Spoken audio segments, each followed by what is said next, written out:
Let's see. Is that better? There we go. For some reason it was being real wonky. I don't know why. Wrong thing. Just let's anyway, let me make this screen for a second. See if I'm in a good spot. I think my character is a good spot, I think. Might just sit a teeny bit, maybe. 1 second.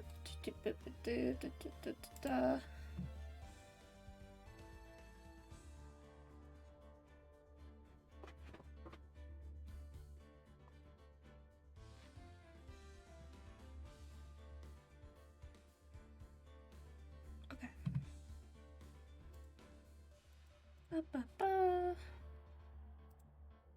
There we go. I feel like that's better. Hopefully. Alright, we're getting back to the Ace Attorney. Let me go grab the Scott. See if he's ready to roll. Let me go ahead and bring up the game so I don't forget to do that over here.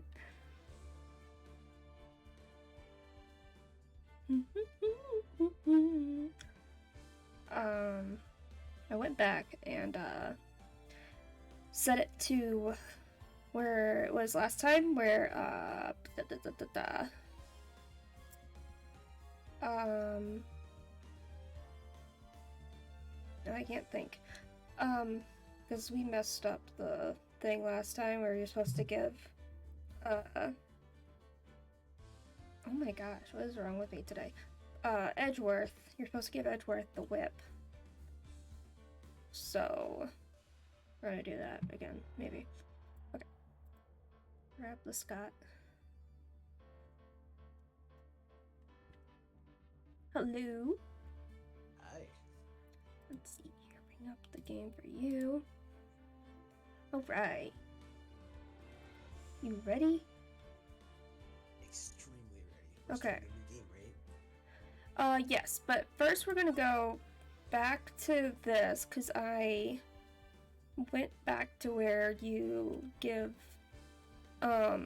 Edgeworth the whip, because we're supposed to give him actually the whip. I didn't know what to give him.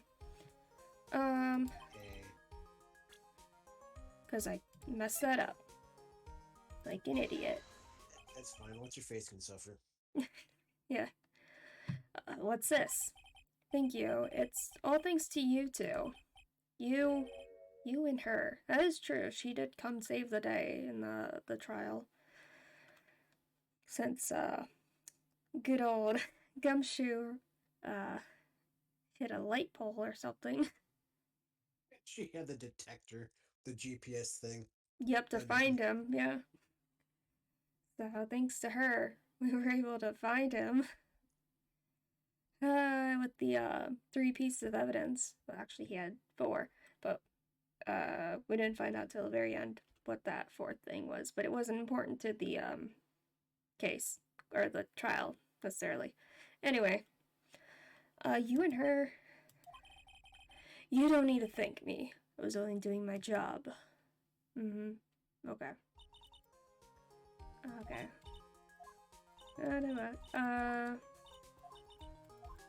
Yeah. Yep, I guess we're paying for it. Huh?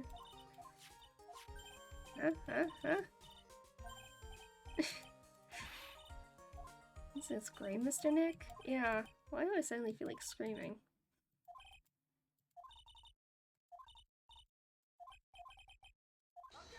Objection! Alright. Wish there was a easy... Fast forward button. Yeah. Oh well. Really came through for me, Nick. I had to hide that letter, but I knew you'd find it. I really feel like I've been living on the edge lately. I mean, you were kidnapped 3 times now. Pretty cool, huh? I feel like a pro. That's not something you, really, weird flex. Yeah, that's something you should be proud of. Yeah.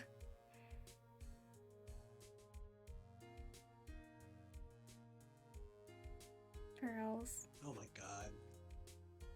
Pearl, stop wasting more of our money. Pearl, stop shipping Nick and Maya for 2 seconds, please. She's like, no, can't. Impossible. Oh yeah, he got his job back.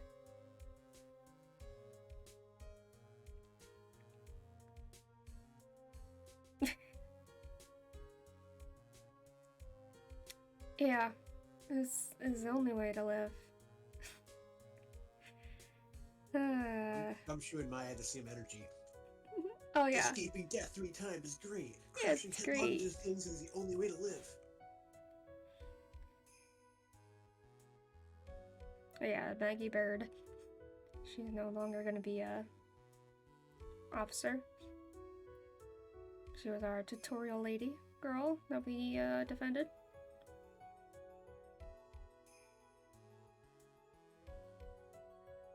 Which I do believe she actually shows up in the next game. Mr. Hofty. Hello there! Kamagi. Rikun. Rikun? Hello. Welcome. We're redoing the ending of this game because we messed up. We're supposed to give Edgeworth a gift, and we gave him the wrong thing. So right now we're going through the credits. And then we'll actually get the scene correct where he goes to meet Francesca at the airport.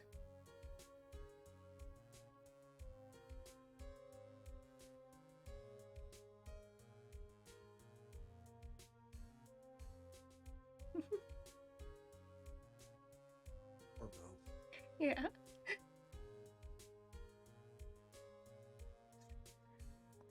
Nice. Thank you for showing up. Appreciate it. Like, I've already played the first 3 games, but I'm showing my friend Scott with me, because these are amazing games. I love them. They're so goofy and have amazing characters.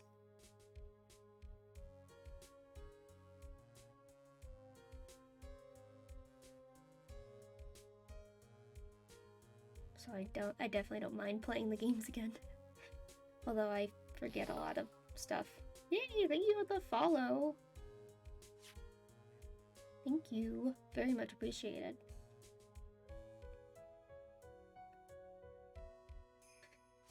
Oh yeah, she's still she's still looking for radio waves in the hotel. Hey, Edgeworth knows what he's doing. Keep her busy. Yep, keep her busy. Keep her out of the way.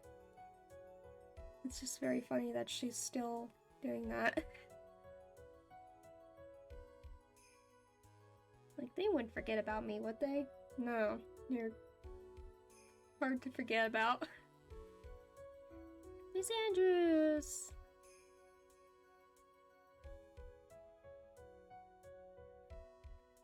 Oh yeah, she made a friend with Miss Von Karma, which is so cute. Miss Oldbag, yeah, I feel it. I feel like, Miss Oldbag gets the same sort of reaction from, Insulator whenever somebody, brings up Excalibur, that one face. Fool. Yep. Fool. Yes, like Francesca. Fool! Foolish fool, foolishly fooling, foolishly doing foolish things. Speaking of, we're gonna see her off at the airport, or, well, Edgeworth is. March 23rd, 9:42 p.m. International Departures, Gate 12.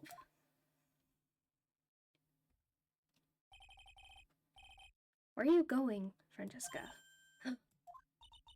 How did you know it was here? With this?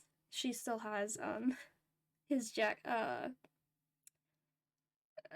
gumshoes Tracy's stuff. jacket, and so Oh, yeah, so she still has his jacket. That's how Edgeworth was able to find her. I possibly or, or Edgeworth looked at Francisca and was like, "You're going through the same midlife crisis that I'm going through." yeah. Okay, buddy, don't worry about it. Come back laters. Kagami, come back laters. Hope you have delicious food. Let's see, with this. That's. I heard you were planting things on a certain person. Things like tracking devices in his coat, for example. That's just like you. I only planted it there because he was always wearing it. This filthy drab coat of his. I don't know how it ended up in my luggage. But it's going in the trash, I promise you that. Oh, that's right. Speaking of that man, he told me something very interesting. When I ran off with the things from the killer's hideout, I was sure I took 4 things in total, sir. Hope you like my very deep voice. Very manly voice. 4 things. It seems he put the last one in his coat pocket. He put it in here. It doesn't matter anymore. The case is already over. What are you going to do now? That's none of your business. Are you running away? Shut up. You don't understand a thing. You can't possibly understand what it means to be Manfred von Karma's daughter. Francesca. So many expectations from everyone around me. Expectations I must fulfill. I'm expected to win no matter what. And failure, such a thing is not an option for me. My father was a genius. There's no doubt about that. But me, I'm no genius. I've always known that. But I had to be one. I had to.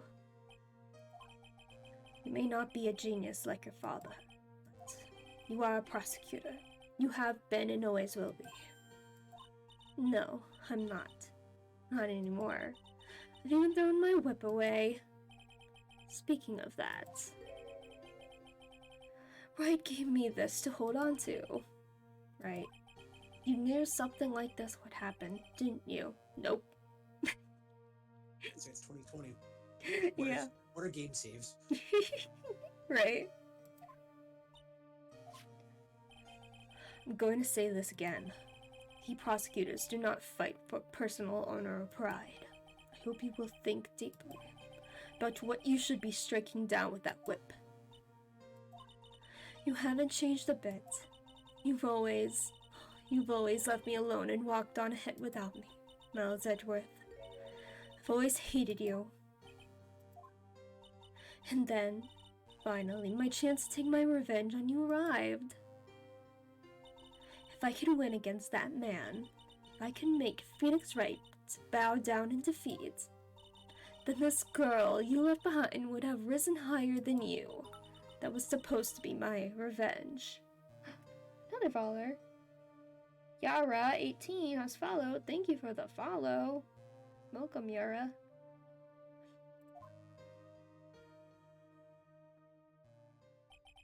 I see. You know, I can't do it. I can't change who I am. I can't throw away everything I've been until today. I believe you can, just like how Adrian Andrews did. Adrian Andrews. You were going to use her during the trial, right? But you were dependent on your father by using his tactics. Isn't that right? Today, you chased after me, after I had left you behind all these years. And that's why we're standing here now, side by side. But I have no intention of stopping. If you say you are going to quit your walk down the prosecutor's path, then this is where we part ways, Francesca von Karma.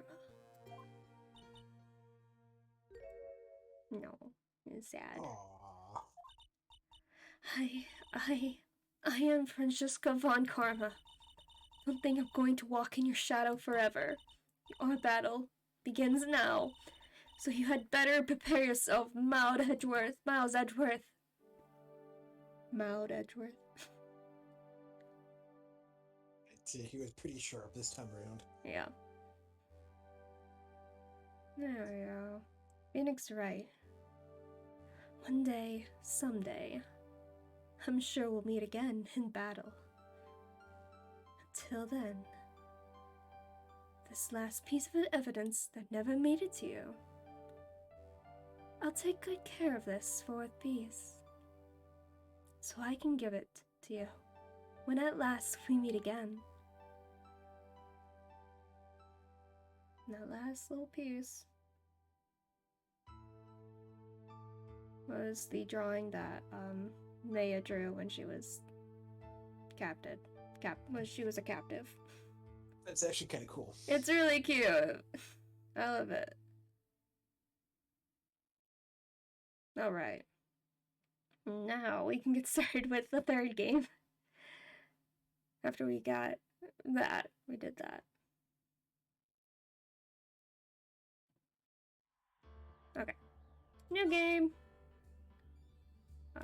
Boop. There we go. Trials and Tribulations. Episode 1. Turnabout Memories. Yep. Here we go. Huff, huff. Arg! How did I get into this mess? Oh boy. Why? Why did I do that?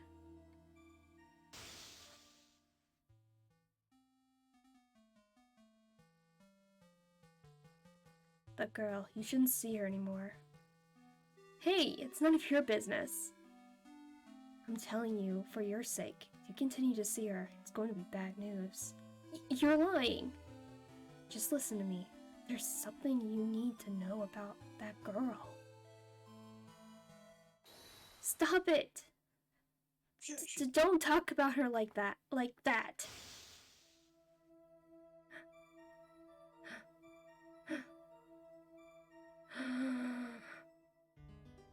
Dun dun dun! It wasn't me. I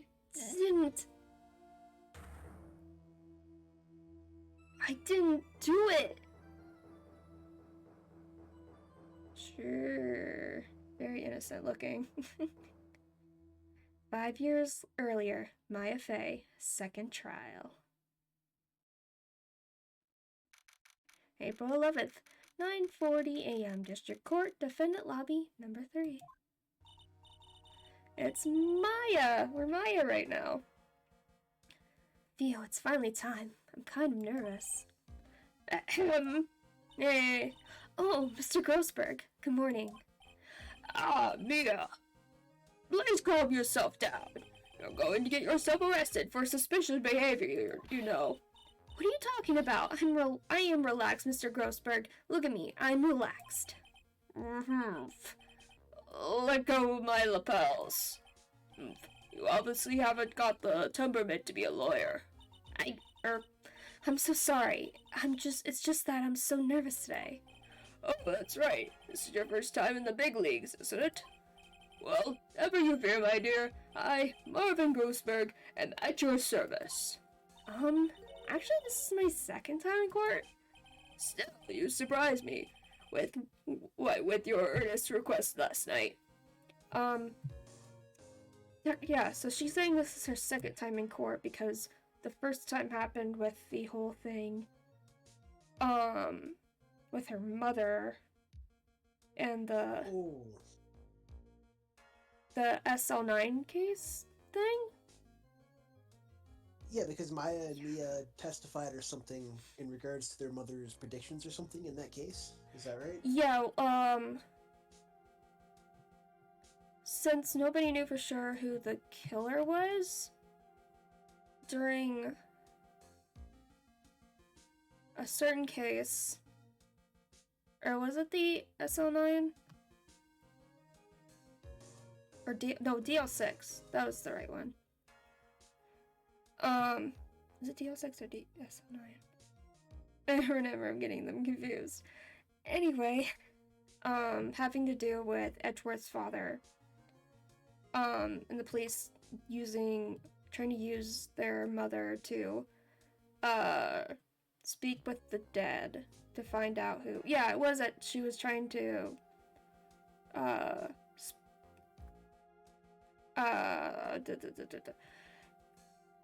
she used her powers to sort of have Edgeworth's dad take over her body to try to find out what happened with the elevator thing. And he said it was the security guard, which we know it wasn't actually the security guard. But because from the point of view of Edgeworth's father, that was the only other person in the elevator besides obviously his son. Yeah, and he didn't want to. The dead dad of Edgeworth didn't want to say like, "Oh, my son killed me." He didn't want to say that. So the only other person that at least he thought it could be would be the security guard, not realizing the shot had come out from the other side of the door of the elevator. So,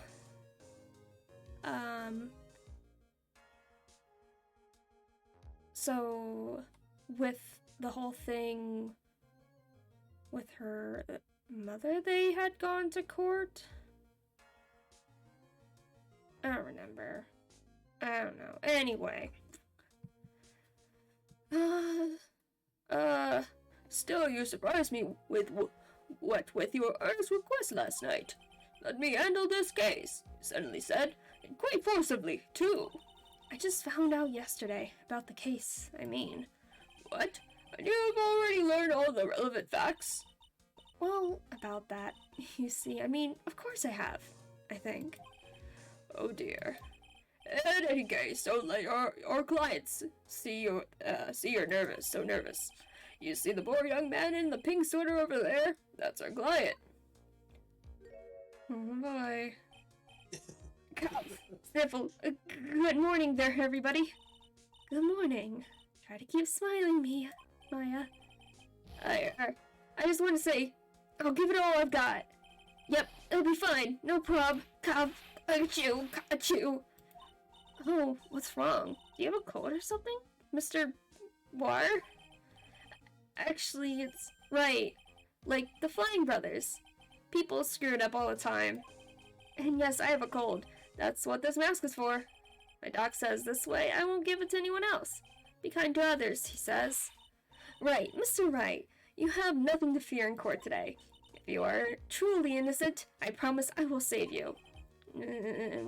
Please let go of my shirt. That's right, he's the one on trial, not you. He's the one who should be nervous. You need to stay strong for your client, Maya. My name is Maya Fey. I'm still pretty new at this lawyer thing. First time I appeared in court was a year ago. But that trial traumatized me so badly, I thought I'd never set foot in another courtroom. It's been on years since then, and well, here I am again. Oh wait, no, it's relating to something else. Never mind. I'm dumb. But don't worry about that. It's not relevant at the moment. But this time I'm going to win. For my client, and for myself. Alright, April 11th, 10 a.m. District Court, courtroom number 2. Into court. Court is now in session for the trial of Felix Wright. Defense is ready, Your Honor. The prosecution is ready, Your Honor. Defense today is Miss Maya Fey, was it? Yes, Your Honor. Is there a problem? I was under the impression that Marvin Grossberg was to be leading the defense. Yes, well, you see, Mr. Grossberg had a bit of an emergency. Urgency? But isn't that him standing there next to you? Yes, well... You're just a rookie. Are you sure you can really handle this? Don't let him scare you, Maya. Give him your toughest look. Of course, Your Honor. I think. Well, Mr. Bain, Your opening statement, please. Well. I can't believe a veteran like me has to spend his time babysitting a new defense lawyer. Don't worry, little girl, it'll be over soon. What's that all about? Was he trying to trash talk me? Now then, I'd like to proceed with a summary of events on the day in question. The incident occurred on the campus of Ivy University. The murder victim was a student named Doug Swallow. He was a fourth-year student studying, pharmacology. I would think it'd say, like, pharmaceuticals, but I don't know. Anyway. Sounds like he was a very bright young man. Yes, well, next we have a photo taken at the scene of the crime. Oh boy. Students discovered the scene shortly after the murder. They found the victim's body. And the defendant, who had obviously bludgeoned his getaway. Bungled his getaway. He then called the police. That certainly makes the defendant look very suspicious indeed. Very well. The court accepts this photo into the record as evidence. Crime photo 1 added to the court record. By the way, I can't quite tell the cause of death from this photo. Your reputation for sagacity. Sagacity? Sagacity, yeah. Sagacity. Okay. I'm like, what? Sagacity is well earned, Your Honor. The truth is that this victim died a rather unusual death. Unusual death? What do you mean, Mr. Bain? Well, perhaps the defense would like to take this question. Huh? A simple question. I thought I might loosen you up a bit. I'm a genteel man, if you will. What? Stand up to him, Maya. Show him what you're made of.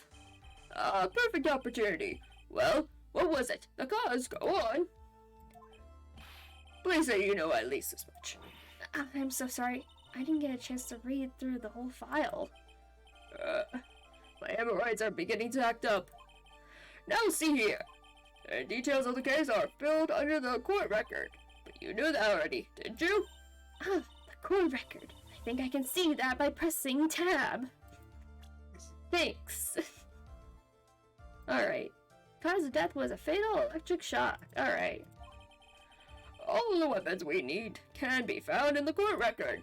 Take a good hard look at the data there and think carefully before you answer, my dear. Yes, sir. I'll do just that.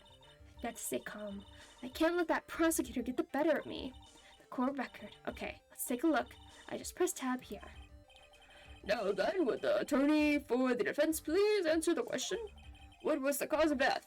Electrocution. Yep. According to the court record, it was a fatal electric shock. In other words, electrocution. Electrocution? How could such a thing happen? Did the murderer use some type of new, super powerful stun gun, perhaps? The answer to that will become crystal clear as this trial proceeds, Your Honor. But before that, there is one more vital issue. What's that? Well, of course. Apparently there was some bad blood between the victim and the defendant. Bad blood? What do you mean? Oopsie, I'm terribly sorry. You are the defense attorney, so you must know all about it. I shouldn't be stealing your spotlights like this. I really don't like this guy's smug attitude. That's what's in pain for you. He is one smooth operator, if you catch my drift. They don't call him the rookie killer for nothing, you know. Now then, let's hear from the defense. What was the source of the bad blood between the victim and the defendant? And this time, I would like to see some supporting evidence. Oh boy, okay.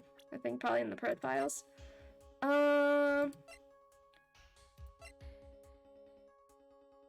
Yeah, so this Delilah Hawthorne.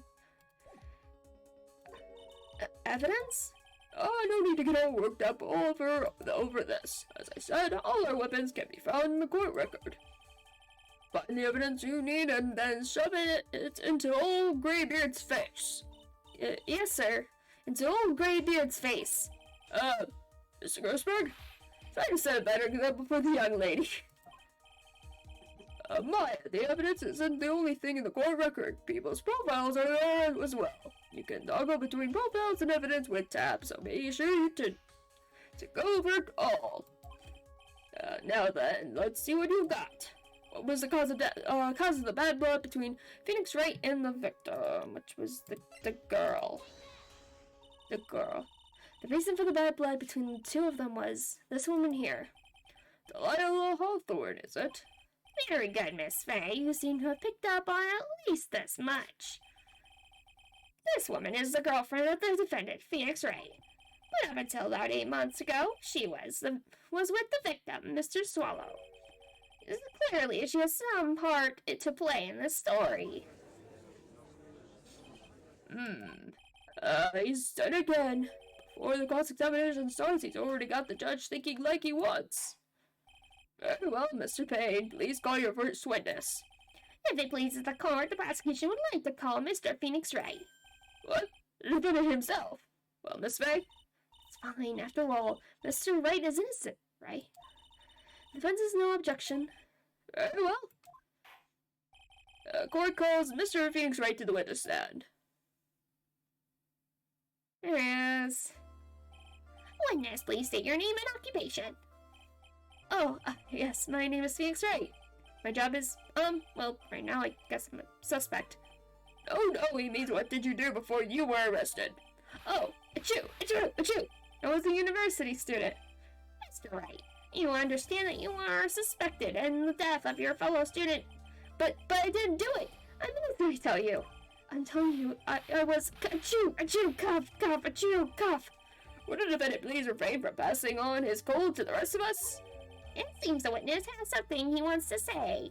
Well then, Mr. Wright, please tell us about your relation to the victim. Right away, Your Honor. Oh boy. The victim and I admit I was there, but I'm not a killer. All I did was find his body. I hardly knew the guy to begin with. I never even talked to that stuck-up British wannabe.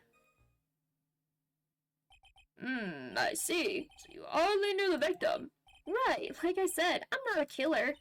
Phew, looks like the judge understands. You're being naive, you know. Too naive. Huh?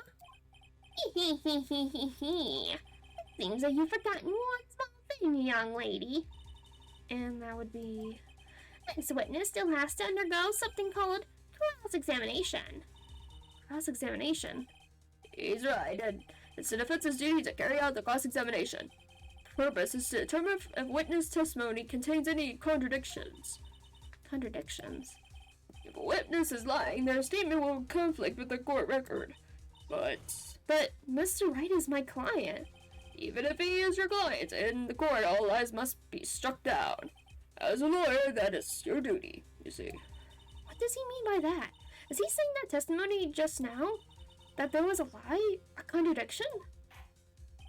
Now then, your cross-examination, if you please, Miss Fay. Please, Mr. Wright, tell me you haven't been lying. You wouldn't do that to me, would you? Maybe.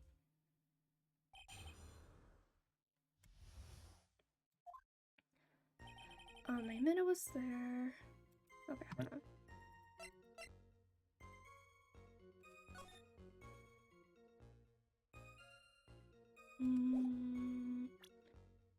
Files.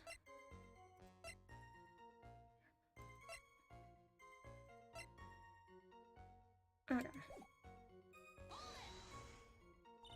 When you say there, you mean the place where the victim was murdered? Yeah, sort of. The place where something happened, anyway. Something? You can't hide what happened. We have photographic evidence. Achoo! Achoo! Achoo! Achoo! Anyway, Mr. Wright, what were you doing at the scene of the crime? I thought you said you didn't know the victim, Mr. Swallow. It was just a coincidence. We bumped into each other by accident. A coincidence, huh? But I'm not a killer. All I did was find his body. You say you found the body. So, who called the police? Huh? Achoo! Cough! Cough! Achoo! Achoo! Cough! Unfortunately, it was some other students that notified the police. Other students? That's correct, they were witnesses. Witnesses who saw the defendant standing there next to the body, in shock. Uh-oh. What? Is this true, Mr. Wright? Achoo, achoo, achoo, achoo, achoo, achoo. Did you stop sneezing every time you're in a bind? Well, it's true that I was pretty shocked when I found the body, but I hardly knew the guy to begin with. So you didn't know his face, or even his name, right? Right. Well, no. That is, I mean... So, which is it? Do you know him? Did you know him or not? Achoo, achoo, achoo! Now, see here, you can't avoid answering the question by sneezing all day. Well, I guess I did know his name. News to me. Why didn't he tell me that before? I heard he used to date Dolly. Who is this Dolly person? Yes, that would be the defendant's lover, Miss Dolly Al Hawthorne. Oh, I see. Ah, young love. So bittersweet. But that's all I knew about him. I never even talked to the stuck-up British wannabe. Why do you call him stuck up then? What do you know? How do you... British. You're demonstrating that you know he's British and he's stuck up, but you're saying you've never talked to him before. Yeah. Mr. Wright, you stated the following in your testimony. I hardly knew the guy to begin with. That's right. I mean, why would I even... But that doesn't sound right. If you hardly knew him, then why would you say that the victim was a stuck-up British wannabe? You're impeaching your own witness. Achoo! Well, Mr. Wright, no, it wasn't me. I'm not a killer, I swear. That's not what she asked.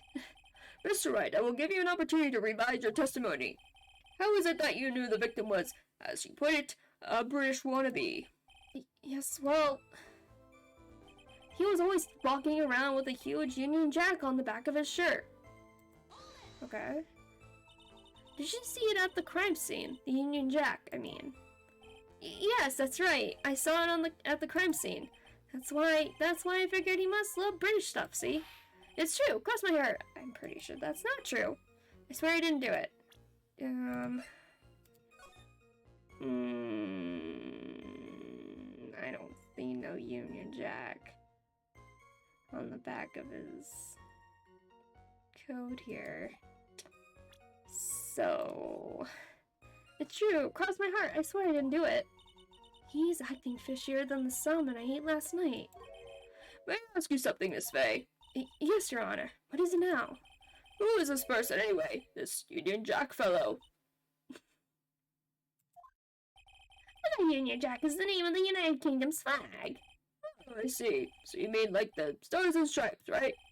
As usual, Your Honor, your insight astounds me. Hey, something just occurred to me. Isn't there something strange about this bit just now? There is a contradiction here. Mr. Grossberg? Quickly now, show that boy you mean business. With evidence, I mean. Okay, Maya, check the court record carefully. Oh, my dear, do you think you can manage on your own from this point? Yeah, I can handle it. A year ago, I was in a courtroom just like this. I can do it. I can handle this myself. You mustn't try to bite off more than you can chew, Maya. I'll be fine. I know what I have to do. Remember, you can always press him to get more information. Oh, and one more thing. When you're going to state a contradiction, make sure you present some definitive proof. Okay, Maya, one more time. From the very beginning of his testimony. Okay.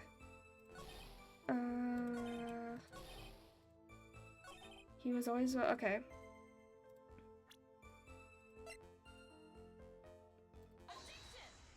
Yep.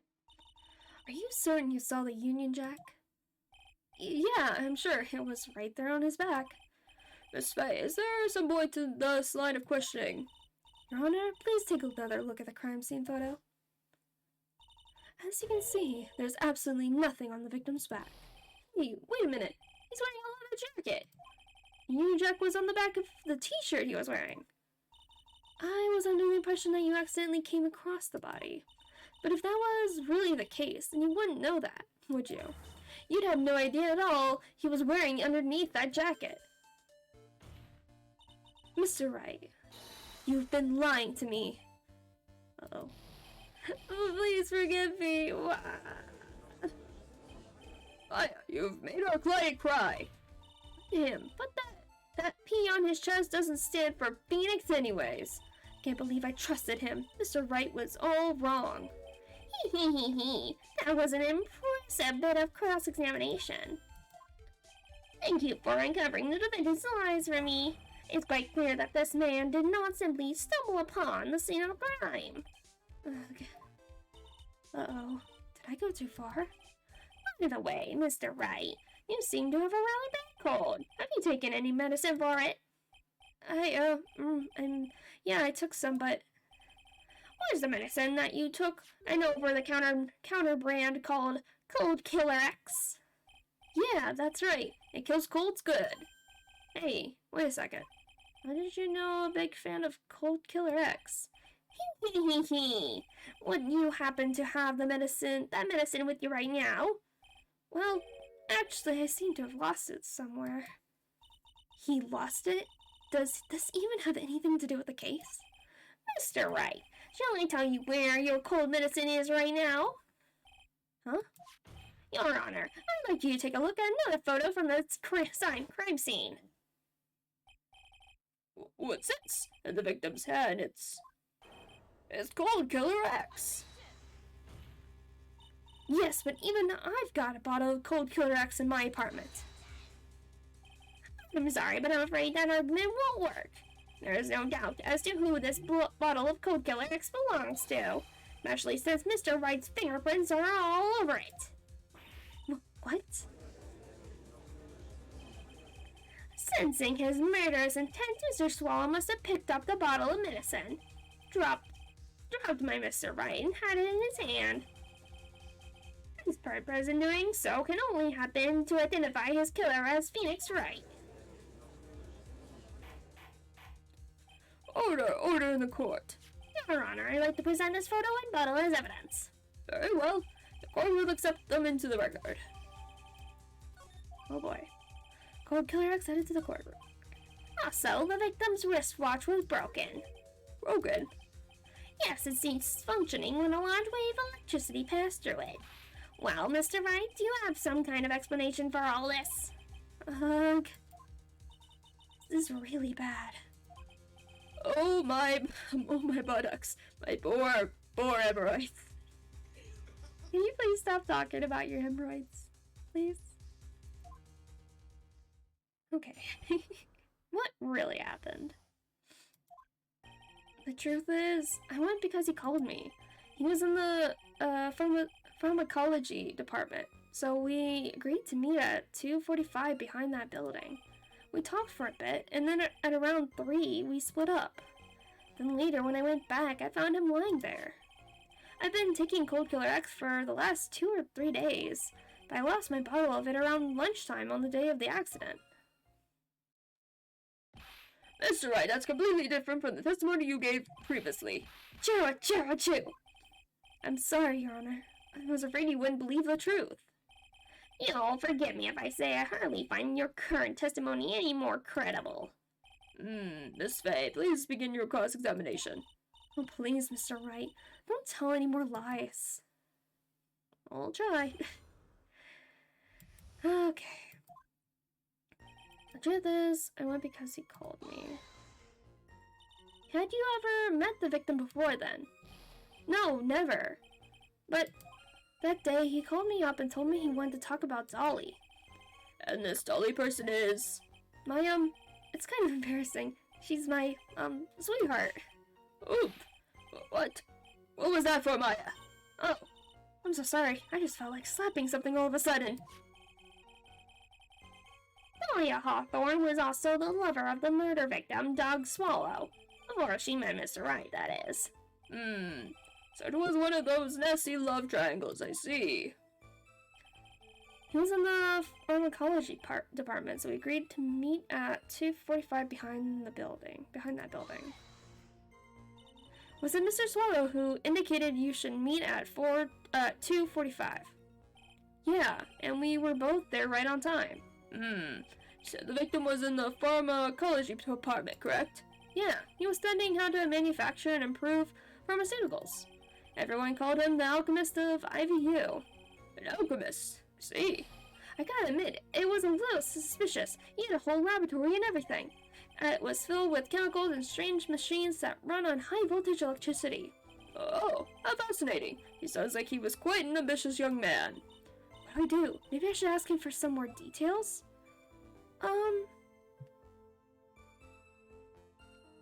The timing of the meeting? So, you are absolutely certain that you met at 2:45? Yeah, pretty sure. That's the time class ends. But they're always doing experiments, so it doesn't matter much. Experiments? Yeah, those pharmacology guys are always in the lab whipping up something. Well, it looks like he's right about the time anyway. Witness, please, let's go on with your testimony. Let me go back and try the other stuff too. I think there's just one other thing.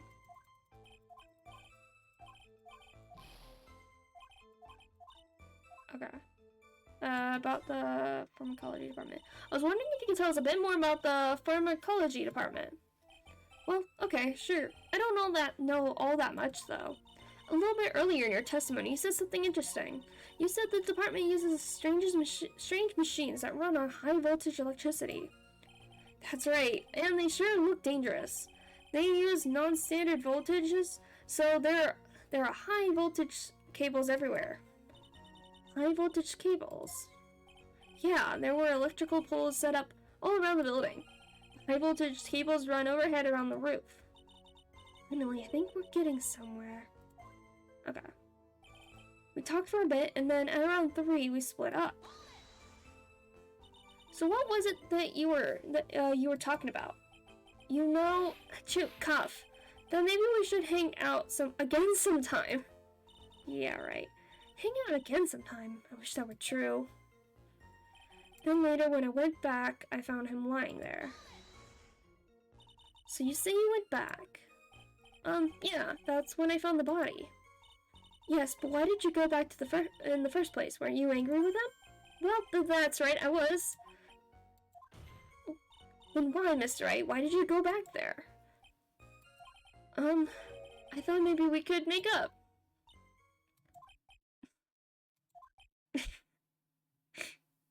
I don't think that's a good bluff.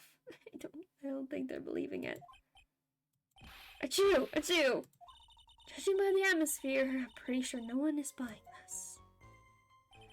I've been taking Cold Killer X for the last 2 or 3 days, but I lost my bottle of it around lunchtime on the day of the accident. Oh wait, 2 or 3 days. It's rather unusual to catch a cold this time of year, isn't it?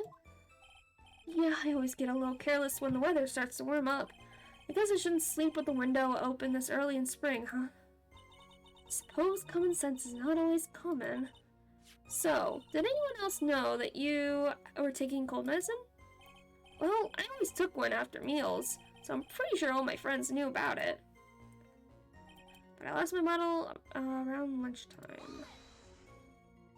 On the day of the incident, what did you do for lunch?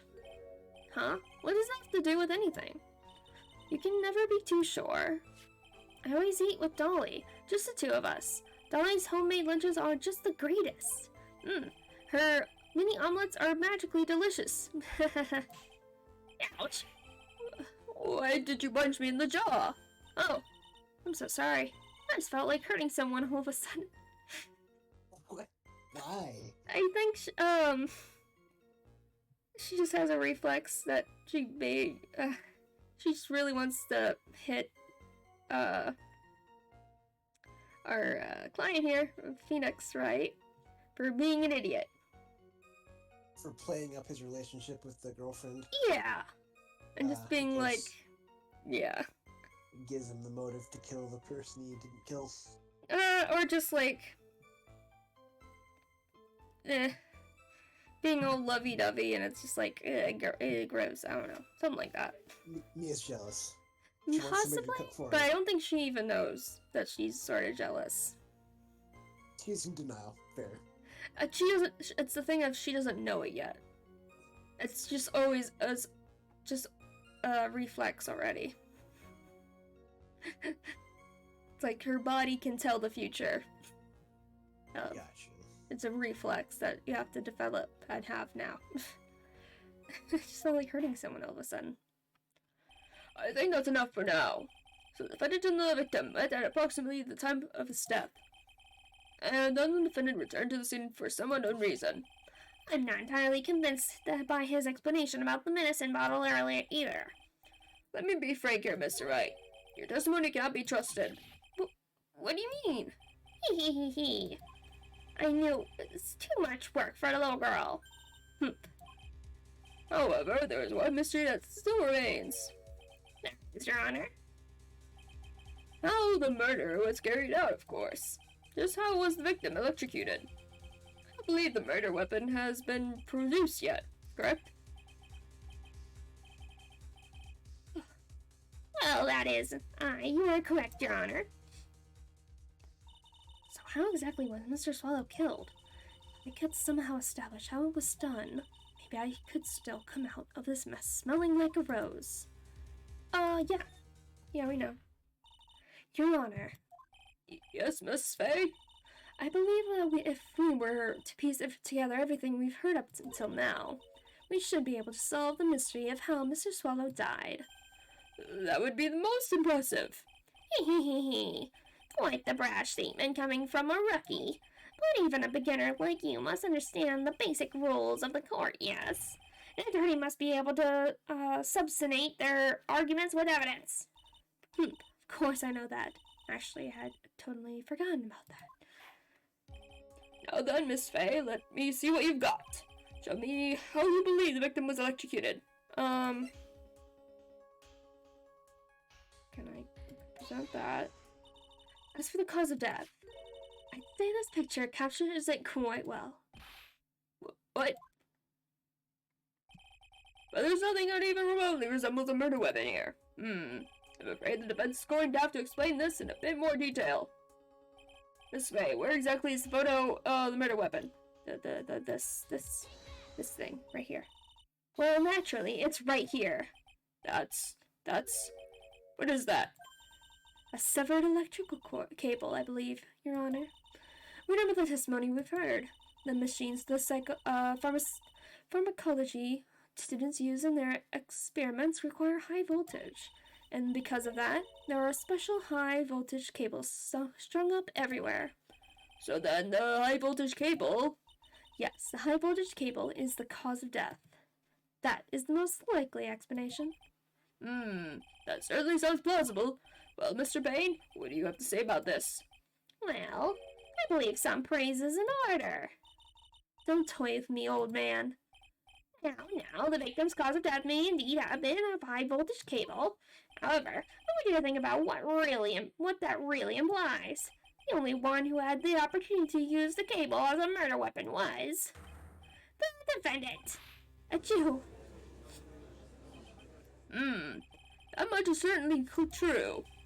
Yes, and that's not all. We have proof.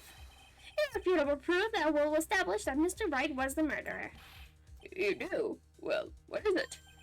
His fingerprints. Fingerprints? You mean that the defendant's fingerprints were on something besides the medicine ball? Let's take another look at the crime scene photo. As you can see, the victim is wearing a leather jacket, and as you may know, leather holds fingerprints quite well. You mean... Yes, it was quite clearly imprinted on the chest area of the victim's jacket. The palm print of the defendant's very own hand. What? I can only think of one way Mr. Wright could have left a print like that. Intent on murder, he squarely pushed the victim towards the severed electrical cable. Order! That's enough. I think we can conclude that there is no reason to continue with this cross-examination. Stick a fork in us. We're done. Mr. Grossberg. My hemorrhoids never lie. The show's over, Maya. I knew that boy was guilty the first time I saw him. No, you're wrong. Mr. Wright is innocent. No further evidence is required to convince me of this man's guilt. Your Honor. At this time, I am prepared to render a verdict in this case. Hold it. Do you have something further to add, Miss Fay? Is this what you want, Mr. Wright? You still haven't told us the truth, the whole truth. If you don't say something now, the judge is going to hand down his verdict. But I can't. I just can't say it. If I told you what really happened, then I'd be... It's okay, Mr. Wright. I'm your attorney. You can trust me. Miss Fay, no matter what it is you have to say, I believe in you, and I'll represent you to the very end. We've already established the defendant's guilt. There's no further need for him to say anything. Cough, cough. Wait a minute. Mr. Wright, I'll tell you what really happened. But I've already told you, Mr. Wright, there's no need for further... Go. I did it. I admit it, I pushed him. It's my fault. My fault that Dog Swallow is dead.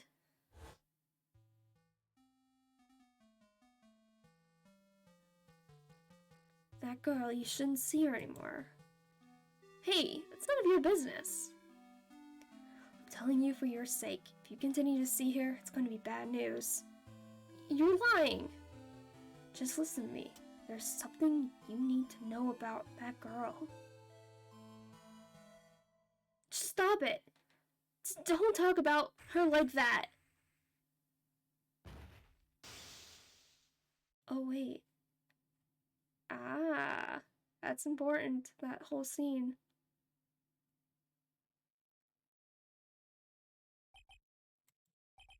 What you just said, was that the truth? Yes, I was afraid that if I told the truth, everyone would think I was the murderer for sure. Well, as things currently stand, we're all absolutely convinced you are. Please give me one more chance to explain. This time I swear I'll tell the whole truth. It'll be okay, won't it, Miss Fay? I believe in you. Oh, thank you. I still can't believe it. He really did push the victim? It feels like my hemorrhoids are doing the Harlem Shake. Wow. When I pushed the victim, that guy, he was talking bad about Dolly. I lost my temper and gave him a shove. That moment, I heard some kind of loud noise. A little while after I left, I started to get worried. So I went back, but he was just lying there, dead. Well, the explanation is really quite simple.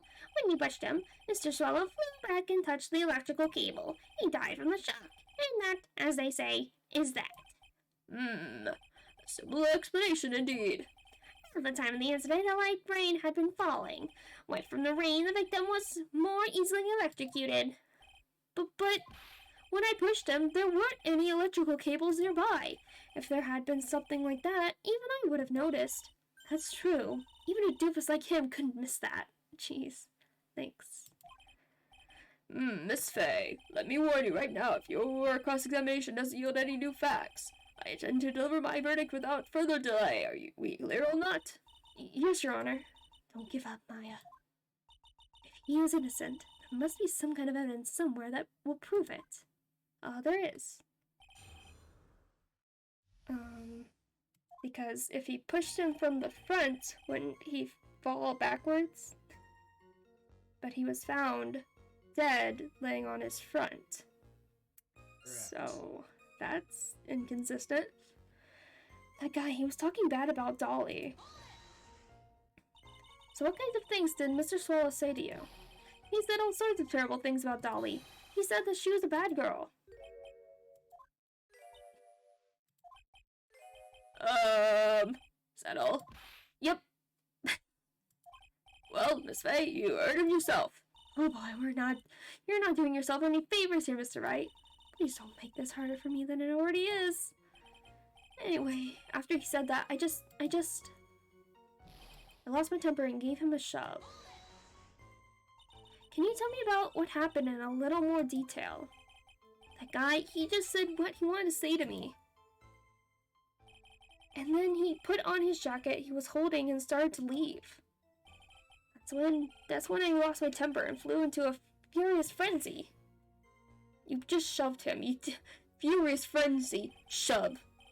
So furious. I just gave him a light, gentle shove to the chest.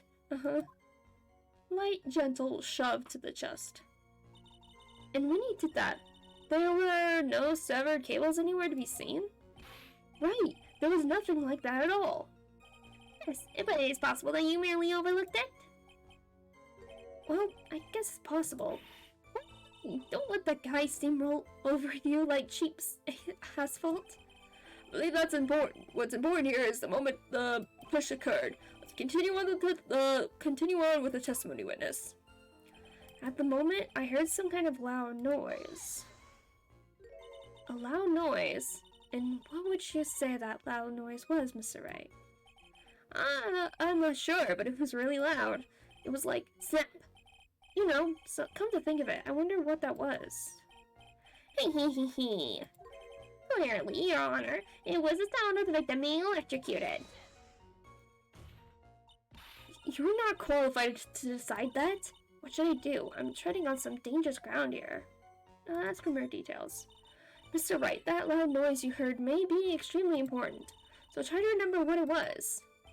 How do I put it? It was like a sharp crack. Aha! Could it have been... Yes, could it have been... Hurry up and tell us! When I pushed him, he dropped the umbrella he was holding.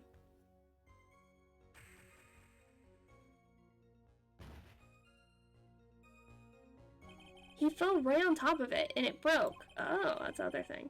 That was probably the noise I heard. An umbrella, huh? And did that umbrella belong to the victim? Yeah, it was a plastic umbrella, cheap and frail, kind of like the owner. Jeez. That's not something you want to say when you're on trial for his murder. Phoenix, He was frail and cheap. Cheap and frail, just like its owner. Jeez. Then again, I wish I had any kind of umbrella. I was totally soaked to the bone. You don't even have an umbrella. Jeez. Miss Faye, what do you think? Is there something important in the testimony just now? Yeah. Well, of course it is. This is it, Maya. The new information you've been waiting for. Of course it's important. No, this cheap umbrella is more than important. It's vital. I want to officially have it entered into the testimony. How perfectly fitting. Flimsy information for a flimsy lawyer. The board agrees to the defense's request. Witness, please add the bit about the cheap umbrella to your testimony. After I shoved him, he fell down on top of his cheap umbrella. So Mr. Swallow fell on top of his umbrella, and you are certain of this? Yeah, it was right there under him. Actually, if it hadn't been under him, I was planning on borrowing it for myself. The umbrella, you mean? Well, yeah, you see, I was wearing a sweater here. Dolly stayed up late for nights at a time knitting it for me. I didn't want the rain to dampen the handmade symbol of her love. Oh, that's the biggest night to be used as your personal soccer ball, Maya. I'm so sorry. Continue with your testimony, witness. Well, okay, let's keep going with pressing on stuff. After you shoved the victim, did you leave the scene right away? Yes, I did. I admit it. I was furious. You left without even checking Mr. Swallow's condition? Well, yeah. But like I said, I got worried about him later. So I went back, but he was just lying there, dead. At that time, did you see anyone else at the scene of the crime? Achoo! Or cough. Cough. Nope, nobody. Jeez, could that stupid cough possibly sound any phonier?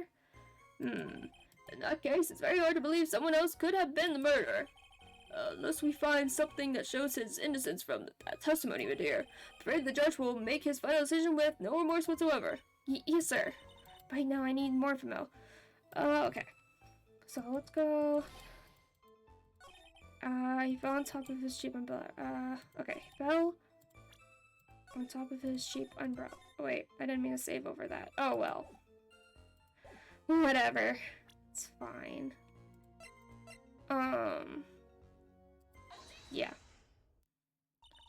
Why didn't you testify about the umbrella from the very beginning? Come on, if I hadn't mentioned that, I would have been able to counter the prosecution's arguments earlier. What do you mean by that? Take another look at the crime scene photo. According to Mr. Wright, the victim fell on top of his umbrella. However, if you look closely, the umbrella is nowhere near the victim. Actually, it's by the electrical pole. You're absolutely right. The conclusion here is obvious. After the defendant left, the victim moved from where he fell. In other words, after he was pushed by the defendant, Mr. Swallow was still alive. Oh! Order, order, order. The victim, he moved. Mr. Bain, the umbrella in this photo, where is it now? Well, it was collected by the police at the crime scene. I want it presented as evidence immediately. Owned by the victim, found broken near electrical pole at the crime scene. But the umbrella could have been simply been blown there by the wind. But if it was under him, no. According to testimony, the victim fell on top of the umbrella. There is simply no way it could have been blown there by the wind. But... I know this is a matter of, the umbrella seems relatively trivial, but as long as the smallest doubt remains, I cannot render final judgment. No.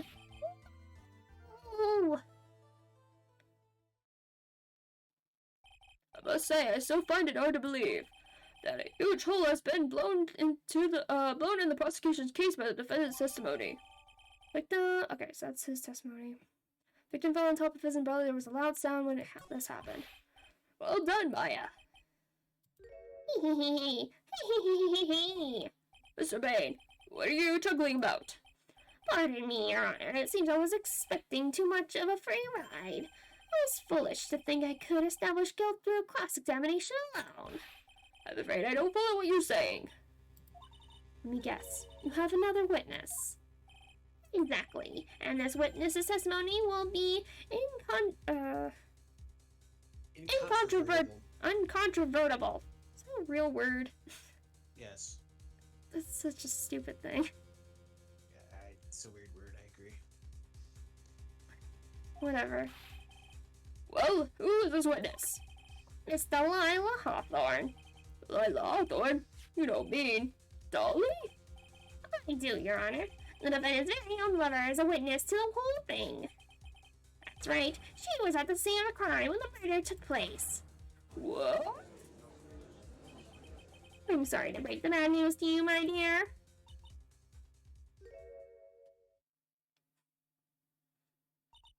Bad news? You couldn't be more wrong. Actually, I've been waiting for this. You can't be serious. Maya, what do you mean by that? I think this is a good point for us to stop. Court, we'll now enter a 20-minute recess. Afterwards, we will listen to the testimony of Miss Delilah Hawthorne. April 11th, 11:52 a.m. District Court, Defendant Lobby number 3. Miss Faye, I'm sorry about what happened back there. It's alright. At least you told us the truth in the end, Mr. Wright. Yeah. So I guess I can start to relax then, huh? Relax, my boy. You can't be serious after hiding such important facts. But the next witness is my Dolly, right? She'll save me. I just know she will. Why do you think that? Huh? What do you mean? She's the love of my life, that's why. The love of your life. Huh. Would you mind telling me more about you and Miss Delilah Hawthorne? Sure, no problem. Dolly and I, we first met about 8 months ago, right here in this very courthouse. Actually, I'm studying to be a lawyer on the side. Anyway, one day she and I bumped into each other in the reading room downstairs. That's why I really think it was fate that brought us together. As soon as I first set eyes on her, I knew she was the one for me. Oh, here, take a look at this. She gave this to me the day we met as a symbol of our love. She had been wearing it around her neck that day, but then she took it off. But before she gave it to me, she said, I want you to carry this. So she gave it to you as a present, I see. This darling little bottle is filled with memories of my darling little Dolly. It certainly is a little bottle, alright. It makes me so happy. I show it to everyone I meet. I want to share my happiness with the whole world. Delilah's present. Borrow from Phoenix Wright. Okay. Small bottle necklace given to Wright on the day they met. He shows it to everyone. They met. That's not suspicious at all, and also it's kind of creepy. A little bit, yeah. Anyway. So after that, you and Miss Hawthorne started dating. Yeah, but she's so shy. Every time I see her, she always says the same thing to me. Please give it back now. What a strange girl asking for a present like that back like that. By the way, Mr. Wright, the day you first met Dahlia Hawthorne, 8 months ago, it wouldn't happen to have been on August 27th, would it? Huh? Yeah, it was. But how did you... This happened on August 27th, right here in this courthouse. What's this? A newspaper clipping? Let's see. Murder in the courthouse? Murder? What are you reading there? Let me see that. Oh, I see. Maya, I think I understand what you're trying to say. And I think I understand why you suddenly took such a keen interest in this case. You believe there is someone connected, some connection between these two cases, am I correct? Article from 8/28, almost 8 months ago. Can I look at that? Can I look at the... Okay. Murder in the courthouse? Very little information is being disclosed at this time, since the victim of yesterday's incident in the district courthouse cafeteria is said to have been a lawyer. However, the police are questioning the 19-year-old female college student who was sitting with the victim. Oh boy. I hope you don't mind, Mr. Grossberg. I need to finish this myself. Ah yes, but I'm afraid what you have will not be enough, my dear. I'll go and have a look in the downstairs reading room and see what else I can find. Thank you. I want to do whatever I can to be of help to you, Maya. Well, looks like recess is about over. We'd better get moving. I guess so. That recess sure seemed longer than 20 minutes, though. Oh boy. To be continued.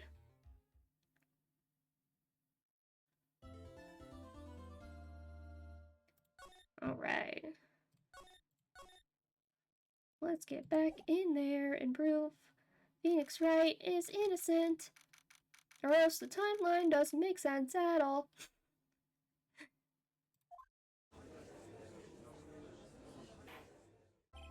Well, we'll now reconvene, Mr. Payne. Please call your witness.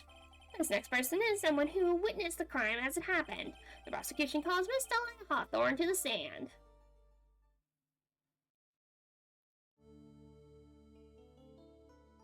Butterflies. What's with this stiff silence? In my long career as a judge, I have been deceived by many witnesses. It's my job to doubt, to take no one at their word. But in your case, I must admit that you radiate a glow of complete sincerity.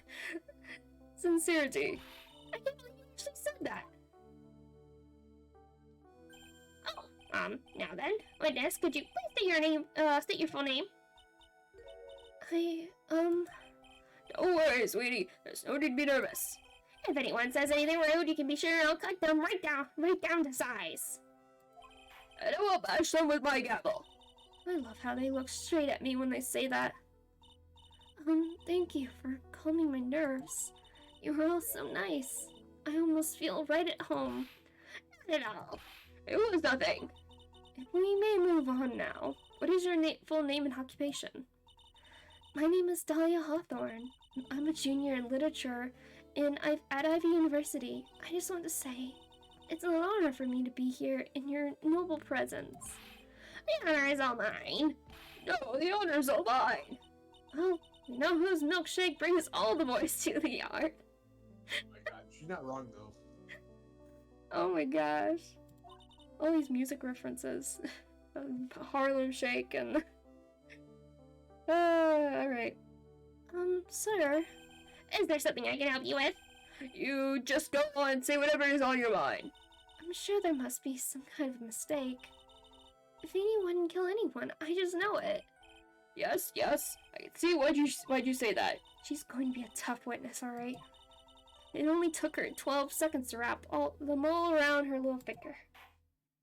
Now then, please proceed with your testimony. Let's hear about what you witnessed on the day of the incident, if you please. Oh boy.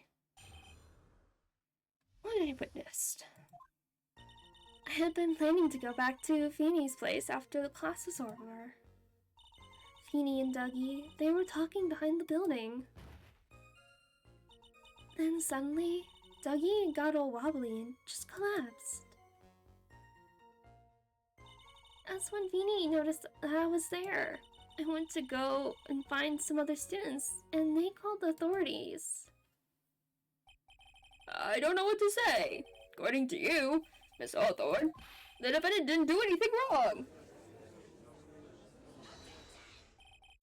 Young lady, as old as I am, even I recall how hot the flames of young passion can burn. Nevertheless, it is my job to discover the truth. Please, tell us the truth. But I would never. It's more than enough, witness. I won't allow this to continue. What do you mean by that? Please, just let me proceed with my cross-examination, Your Honor. I, for one, don't plan to win my case on a bunch of paper-thin lies. Tee, you haven't changed a bit, my Faye. What's this? So you two are acquainted? Yes, we've met before, once. In any case, Miss Faye, the floor is all yours. It's good to see you again, Madame Faye. Madame, I'm no one's grandma yet, girlie. What I witnessed. Okay. Had been planning to go back to Feeny's place after the class was over. Now, unless I'm mistaken, Mr. Wright is in the art department. If that's the case, then what were you doing by the pharmacology building? Well, I'm in the literature department. I'm studying Japanese, say, Ryu poetry. Oh, how wonderful! It's that humorous, yes, satirical style of haiku, yes? Nothing left to do. When a man reaches this age, sleep is his best friend. That's supposed to be poetry? Sounds more like a midlife crisis. For me to get to the art department, I have to walk through that back area. Ah, yes, I see. That makes sense. When I went to enter the courthouse, I always walk through the front doors. How else would you enter? Teleportation? Feeny and Dougie, they were talking behind the building. So who is this Dougie person? Oh, I'm sorry, Doug Swallow. We were dating until about 8 months ago. So what were Dougie, Mr. Swallow and Mr. Wright talking about anyway? How can you be so mean? I would never eavesdrop. I wasn't raised to be so rude and unrefined. That's right, Miss Faye. Don't drag the witness down to your level. Why am I being demonized here? Please go on. What did you see next? And suddenly Dougie got all wobbly and just collapsed. Are you saying that the victim just collapsed on his own? Yes. In other words, the defendant never touched the victim. Is that right? I was watching the whole time. Feeny never did a thing to Dougie. They press her for no good reason. I just know the judge will get angry with me. So what should I do about her testimony just now? Contradiction, yeah. Feeble lies are not very becoming, Miss Hawthorne. So let's drop them, shall we? What? I would never. Immediately starts crying. Faye, I'll allow you to badger this witness. I believe the defense is engaged in a fishing expedition. That is, she has no supporting. The death stare. She's like, try me. Please don't glare at me like that. I'm just doing my job. Now then, Miss Hawthorne. The defendant's palm print was found on Mr. Swallow's leather jacket. It has already been shown that Mr. Wright did, in fact, push the victim. What? There's no need to worry to cover for the defendant. It would be much better if you came out and told us the whole truth. There's nothing to worry about, young lady. Just tell us everything you saw. Yes, Your Honor, I will. If you don't mind, I'd like to revise my testimony. Looks like we're finally getting somewhere. Actually, I didn't see the moment he pushed Dougie. You didn't see it? Well, I saw the moment when Dougie fell to the ground. And at that time, there was only the two of them at the scene. The defendant, Phoenix Wright, and the victim, Dog Swallow. Yes, that's right. It didn't look like they were fighting, and I didn't hear anything unusual either. Wait. It didn't look like they were fine. So then, what did it look like they were doing to you? I thought they were having a nice, friendly afternoon conversation. Oh, give me a break. That's why I really wasn't watching them all that closely. Did you notice anything, out of the ordinary at all? No, nothing at all, Mr. Judge. Oh, I like the sound of that, Mr. Judge. Now then, please proceed with your testimony. I mean, we don't actually know his name. I went to go and find some other students, and they called the authorities. When you say students, do you mean students from the pharmacology department? Yes, they are all very fond of their drugs. Please try to stay on topic. So, to find some pharmacology students, you went to the labs, correct? That's what I was planning to do, but in the end, I wound up not going. A group of about 10 research students came running out of the building entrance. Somehow they all seemed to know what was going on. Students knew what was going on. Just for more details. But how could the students have known what was going on? Well, I don't know for sure that they knew what had happened. It's just they all seemed kind of excited about something. It doesn't look like I'm going to get any more info about the students. So did the students call the police? Yes, I was so panicked. Yes, well, anyone would have been, my dear. That girl, she's telling a super obvious lie, and she knows it. She's just pretending to protect Mr. Wright. Yes, that's got to be it. Way to go, Maya. Okay, that means I'm going to have to dig deep to find the contradiction on this one. Okay. We're talking about the building. Actually, I didn't see the moment he pushed. It doesn't look like they were fighting, and I didn't hear anything unusual either.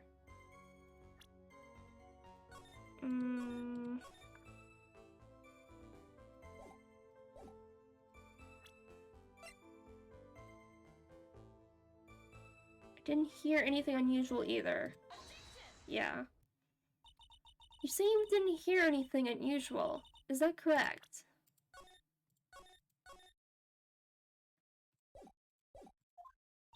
Yes, that's why I was very relaxed, looking at the scenery around me. That's nice, but I find that just a little odd. I have here the testimony of your boyfriend, Mr. Phoenix Wright, and he clearly testified to the fact that when he pushed the victim, he heard a sharp, loud noise. He said that? If you were really that close to the two of them, why didn't you hear this noise as well? Well, maybe the noise just wasn't all that memorable.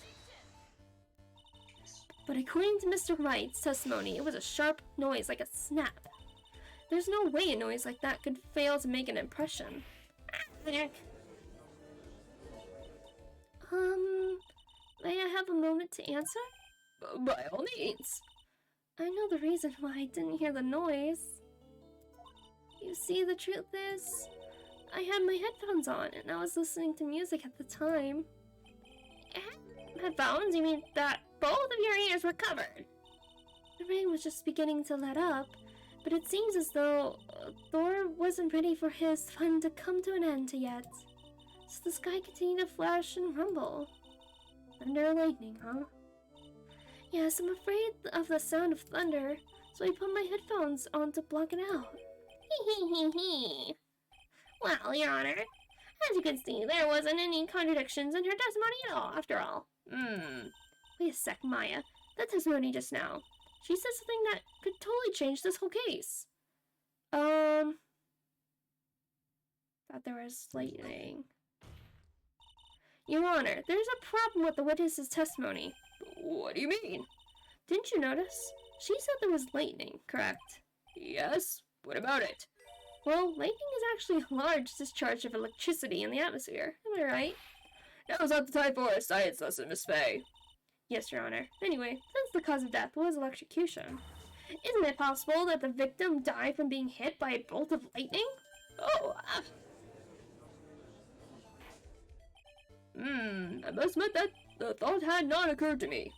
Just what kind of thoughts do occur in this guy, anyway? This entire case is built on the premise that Mr. Dog Swallow was murdered. But that very premise itself is a mistaken. The defense believes that Mr. Swallow was, in fact, the victim of a stray bolt.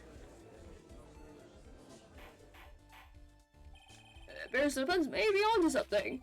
Could it be that the death was actually accidental? Alright, you did it, Maya. I'll be taking that not guilty now. Hee. I'm hurt that you have such a low opinion of me, Miss Fay. Huh? I'm not a fool, you know. The prosecution has done its research, Your Honor. We found there were no lightning strikes on that day at that location. What? What's more, we have evidence that the electric cable is definitely linked to this case. Evidence, Mr. Bain? Well, what is this evidence? This, evidence. And who is this evidence from? Pharmacology students who were conducting experiments in their labs that day. Allow me to read out the testimony of the pharmacology students. All the equipment in the labs lost power all of a sudden around 3 p.m. that day. It was was it a blackout? All the lab's equipment runs on high voltage, Your Honor.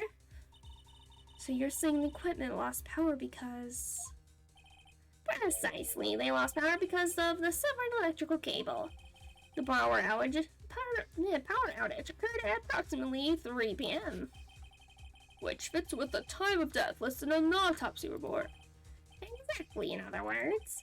Victim died as a result of touching the severed electrical cable. Oh boy. You drink.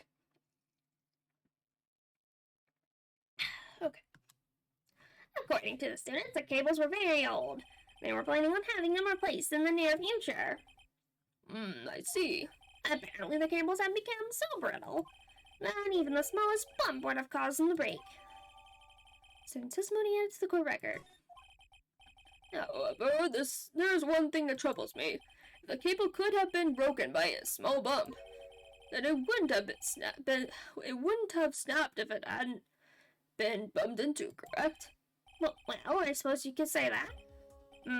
Miss Fay, do you have any thoughts regarding this cause of the severed cable? Your Honor,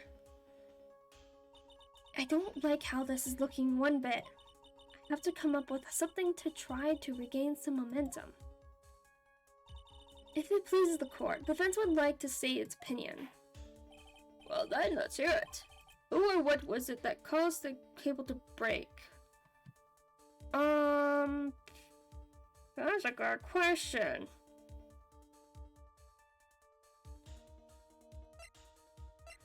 Let me see his watch. So he didn't die at 3.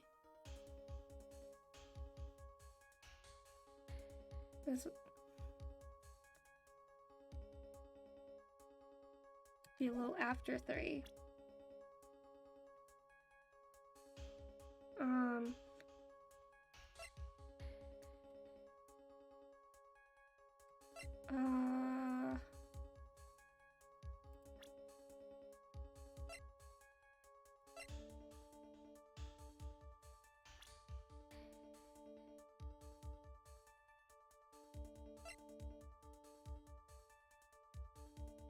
Or what was it that caused the cable to break?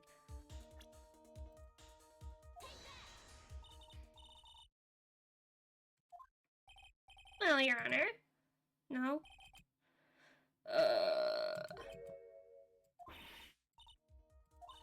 Please, Your Honor, give me a chance. Okay. Who or what was it caused to...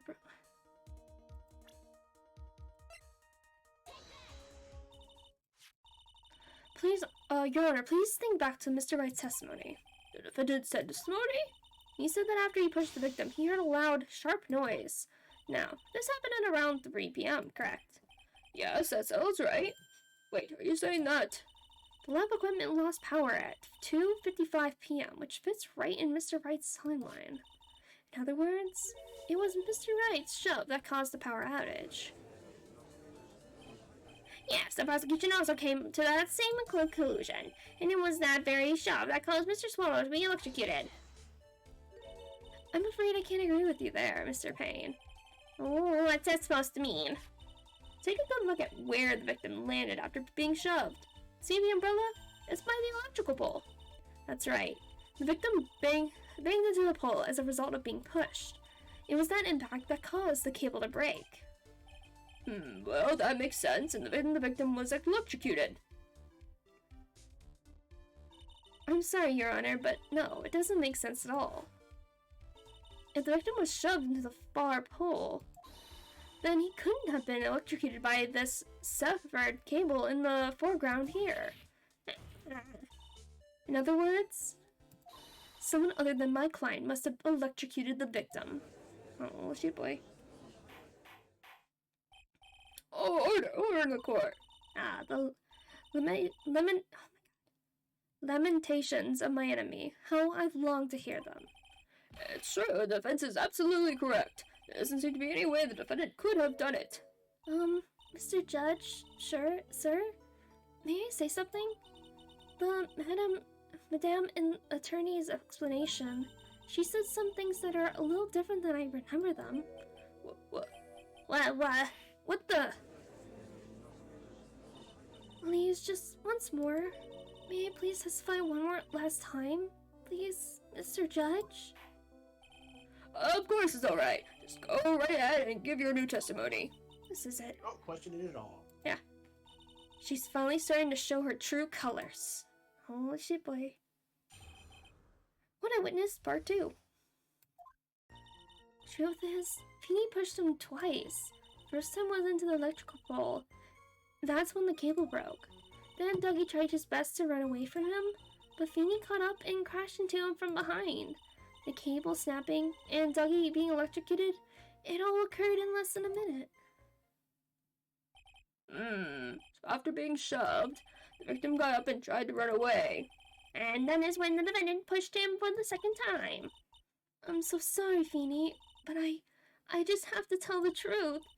Am I doing the right thing? Am I, Mr. Judge? Of course you are, my dear. As painful as it may seem, you are. Now then, Miss Fay, you may proceed with your cross-examination. Great. Truth is, Feeny pushed him twice. Miss Hawthorne, previously in your testimony you said the following. Actually, I didn't see the moment he pushed Dougie. I know, I'm sorry. I wanted to protect Feeny. So that's why you basically lied to the court? It was a pack girl, I know. Mr. Judge? Yes? Would you please forgive little old me? Of course he won't. What you did is cold. Oh, come now, it's just a little old white lie. We'll forget this for this time, please. But please be more careful from now on, alright? Oh, thank you so much, Mr. Judge. Not at all. Oh. Judge had better be more careful with himself. Dark Alley is friendlier than that girl. First,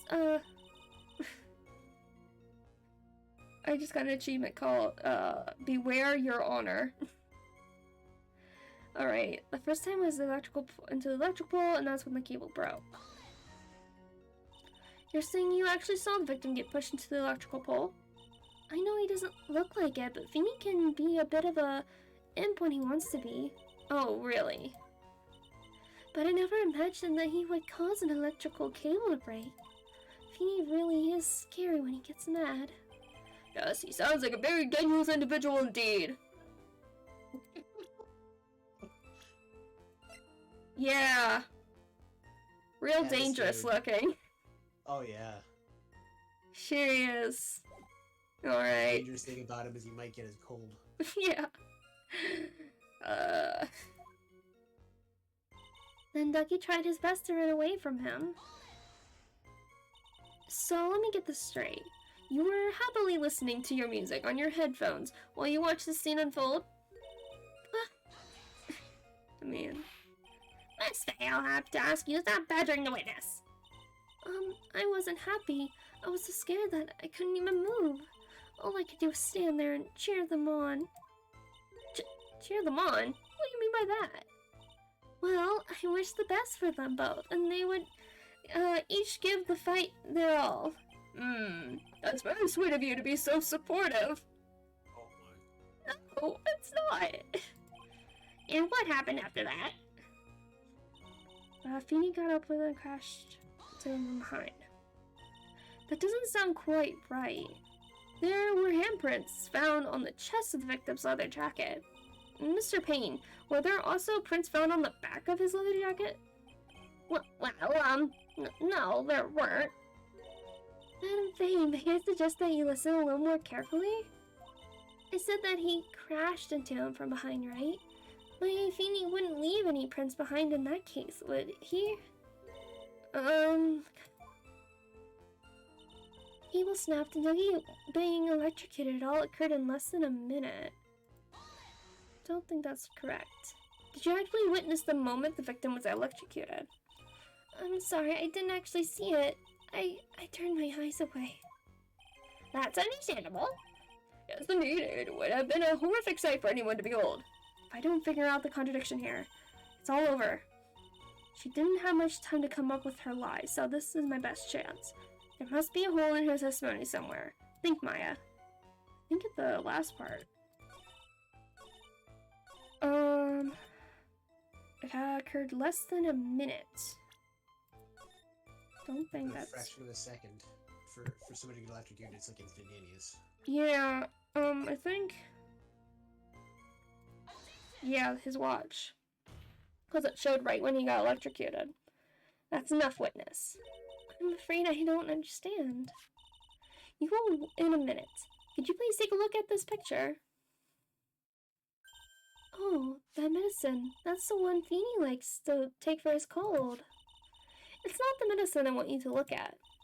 It's the wristwatch. It stopped at the precise time the victim was electrocuted. In other words, 3:05 p.m. Yes, and your point is, Miss Faye? My point is this.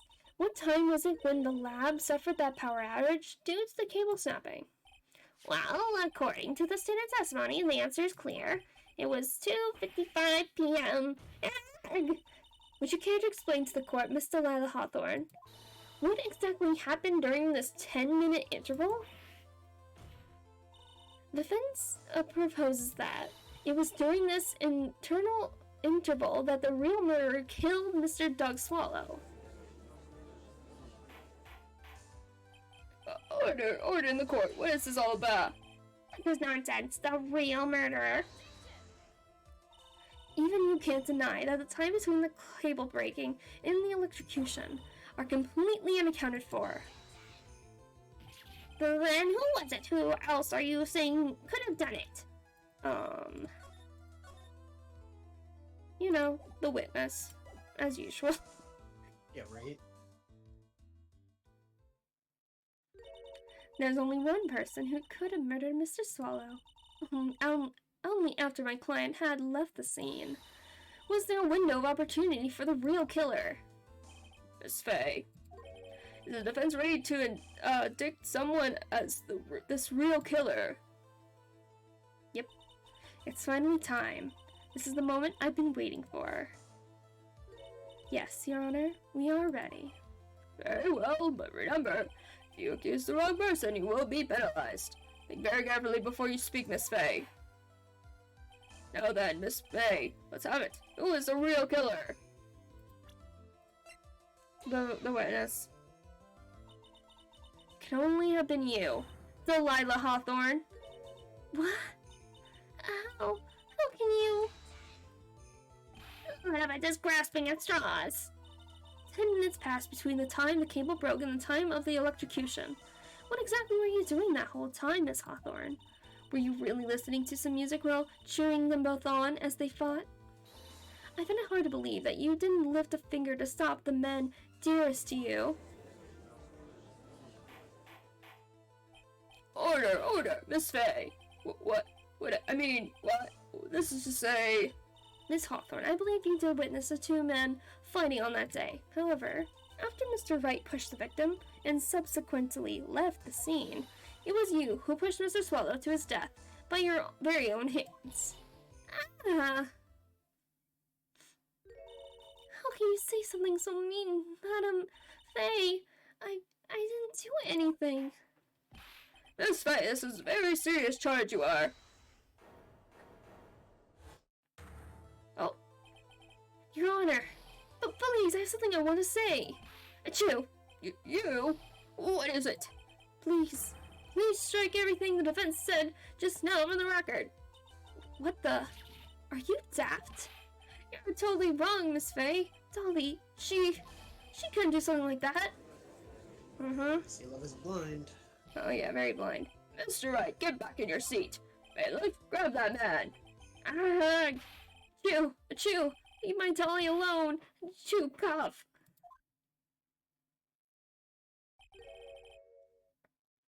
Sigh that boy.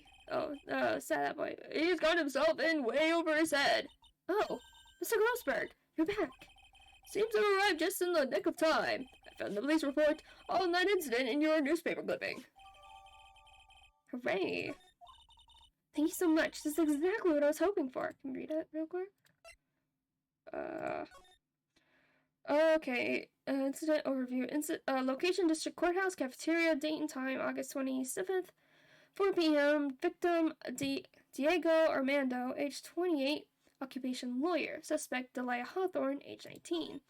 Armando ingested poison while interviewing the suspect regarding another case. Traces of poison were found in the victim's coffee cup. No poison was found in the vicinity or on the suspect's person. It is unclear how the poison entered the victim's coffee cup. Alright. You'd better take a good look at it. It, details how you came to lose your boyfriend. Dun dun dun. Man, their whole family is, like, cursed. For real, though. I mean, Maya dies at the beginning of the first game, so... Like, their mother is, like, missing. They don't know what happened to her. Her boyfriend got murdered. Maya dies. Maya gets put on for a murder trial and gets kidnapped. And then Pearl's mother commits a murder and tries to frame Maya. And now, Pearl's mom is in jail. Oh, well, you know what that means? That means Pearl's gonna be the next killer in the Oh, next game. so... Is there a time skip? Tell me there's not a time skip. I don't... Please tell me there's not a time skip. I can't deal with, like, I don't know, 18, 19-year-old killer Pearl. I can't do it. I don't know what the, there's like another set of 3 games called like the Ace Attorney Chronicles, I think. I've not played those ones yet. I want to, but I just need to actually buy the game. Anyway. Details how you came to lose your boyfriend. Now, the defense has made a very serious accusation. Mr. Bay, what do you have to say about this? Well, really, Your Honor, that is I. May I interrupt you for just a moment, Mr. Prosecutor? Oh, don't you worry, my dear. I have the situation well in hand. Sniffle. That is I, go right ahead. Madame Fay, are you seriously accusing me of killing my sweet Dougie? Yes, I am. Not only am I saying you murdered Doug Swallow, but you also tried to pin the whole thing on your current lover, Phoenix Wright. I told you that you should let me handle this. Sorry, please go ahead. When you say that, I'm absolutely devoted to my dear Feeny. The notion that I would try to frame him is ludicrous. This is all just too much for my poor little me to bear. I believe this girl is trying to ask what on earth her motive would be. The answer to that lies somewhere in this police report. It must. Yeah, I know. 8 months ago, an incident occurred in the basement cafeteria of this building. And then, that same day, the two of them accidentally meet. Your Honor, the defense requests further testimony from Miss Delilah Hawthorne. Further testimony? About what? About the events of the day when she first met the defendant, Mr. Phoenix Wright. What could that possibly have to do with this case?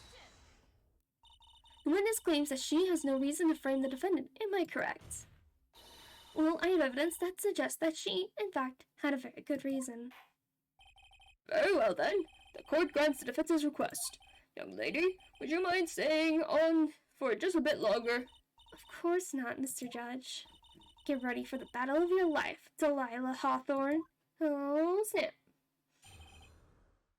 When I met my Feeny.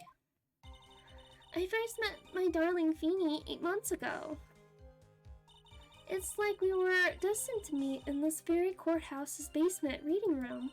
The moment our eyes met, my heart skipped a beat. We've been going out ever since that fateful day. We're so lovey-wovey, we literally make people sick. It's just, oh. Wait, it's Phoenix. We're so lovey-wovey, we literally make people sick. It's just jealousy, I think.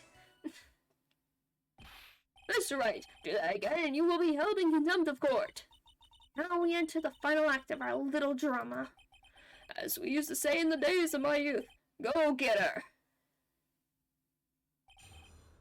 I met my Feeny. I first met my darling Feeny 8 months ago. So until that time, you had been dating Doug Swallow. Yes, I'm a real fool, you know. Letting my emotions change so quickly. I'm ashamed of myself. No, not at all. Look at me, I'm infamous for changing my mind. It's true. I mean, he is... I really wish the self-awareness could become action. It'd be nice. My critics have been taken to calling me Judge Fickle. Oh. Maybe you should look for a different line of work. Despite that, however, he always hands down the correct verdict. That's why some people also call him the Great Judgini. Who the hell calls him that? Okay. That's a weird name. It's like we were just to meet in this very courthouse's basement reading room. The courthouse reading room. That's a strange place to meet the love of your life. That's not true, Madame Faye. After all, Feeny was not only an art student, but he was also planning on becoming a lawyer. I'm not talking about him. I'm talking about you, Miss Hawthorne. What was a literature student doing, like yourself, doing in a courthouse reading room? This line of questioning is a waste of time and has nothing to do with our murder case. Miss Faye, I'm warning you. If this has nothing to do with Mr. Swallow's case, I have to remember that the judge is on Delilah's side. I better tread carefully. Keep pressing. Your Honor, if you'll allow me some latitude, I think I can establish relevance. Please ask her to continue on with her testimony. Very well, young lady, I've got a simple question for you. What were you doing downstairs in the courthouse reading room?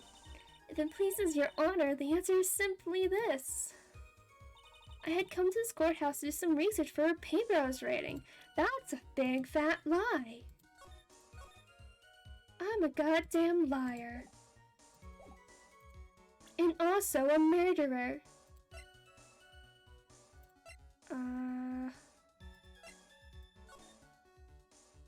Okay, now it's the report. Okay. Right? Suspect, yeah.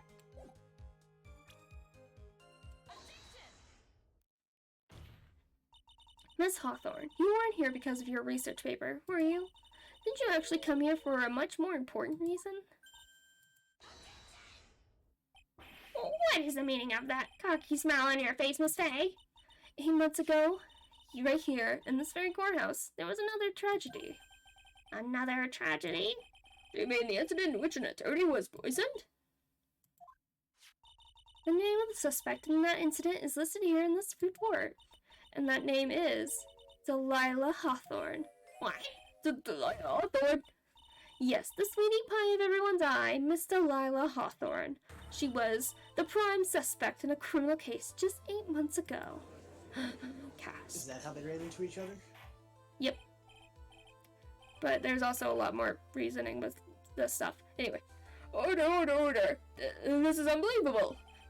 It's true then. The loveliest rose... Miss Faye, that's not fair. You can't slander my witness with an unrelated case? I, Winston Payne, will not allow it.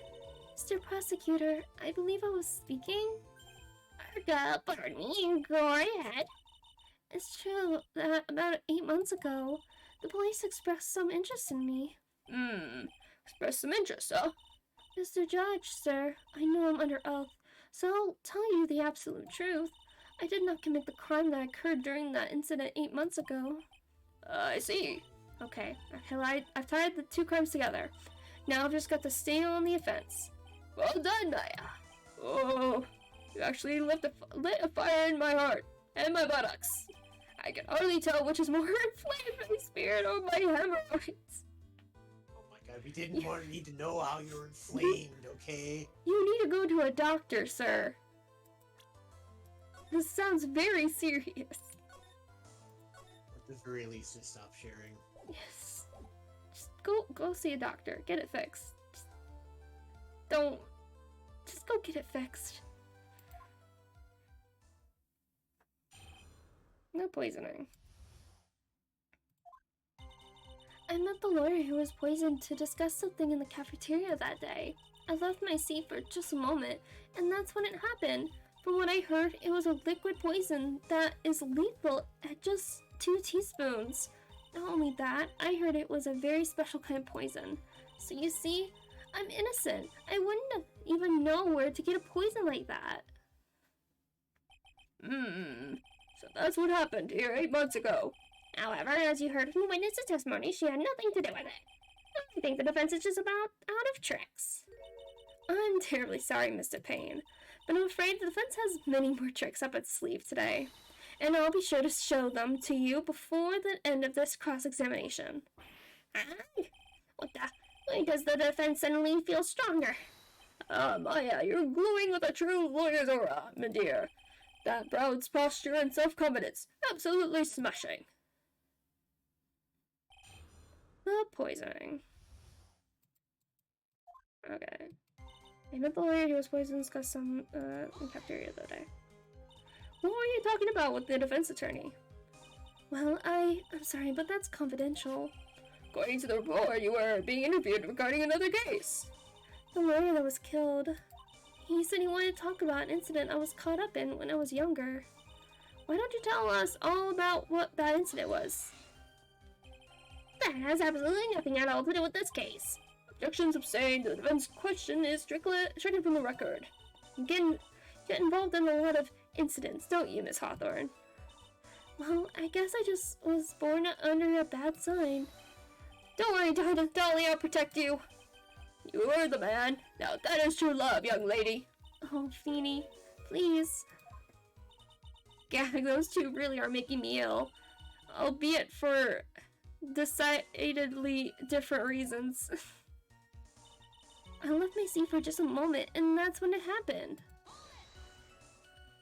How long were you gone? I've already answered all these questions for the police, but if you must know, maybe 10 or 20 minutes? And where were you during that stretch of time? Using the toilet? What are you saying, Miss Faye? Toilet? My perfect little Dolly doesn't poop? You are the defendant, Miss Faye. Better watch your side. Alright. Judge. That's not how things work. This is not... Clearly someone's never taken a biology course. Oh my god. Oh, Feeny, please. Police have already looked into this whole matter. This line of questioning is nothing but a waste of the court's time. Objection sustained. Miss Hawthorne, please continue with your testimony. When I heard it was a liquid poison that was lethal at just 2 teaspoons. About how much liquid is 2 teaspoons? Well, let me see. My vital eye drop says it's 1.5 fluid ounce, which is equal to 3 teaspoons. So it's about 2/3 of that amount, huh? The poison was found in the lawyer's mug of coffee. It must have been after I left the table. Someone must have quietly slipped in there. Oh, not only that, I heard it was a very special kind of poison. A special kind of poison? How so? Well, I heard that it's almost impossible to detect. Oh, and where would something like that come from? I'm sorry, all I know is what I overheard from the police saying. They said something about using advanced chemical processes to purify it. Chemical processes? Well, that's quite impressive. Most impressive. The better question is, how did the criminal get something like that? So you see, I'm innocent. I won't even know where to get poison like that. That's not true. And that's the reason they didn't arrest you. Because no one could show how you could have gotten the poison. I think that's a good enough reason, Madame Faye. She's right, and I think we've all had enough of Miss Faye's questions. So in a sense, the main reason this author was never arrested for this crime, because no one could show how she could have obtained the poison. Then all we have to do is find a way to establish how she could have gotten some, right? Great. Now just how did a lit student get a hold of poison of all things? Sure. I wonder what container could she have that would have poison in it? Well, I'm just first, really curious. yeah. Really curious. But first, how did she get it? Okay. It's almost she knew somebody that maybe knows a couple things about poison. Just maybe.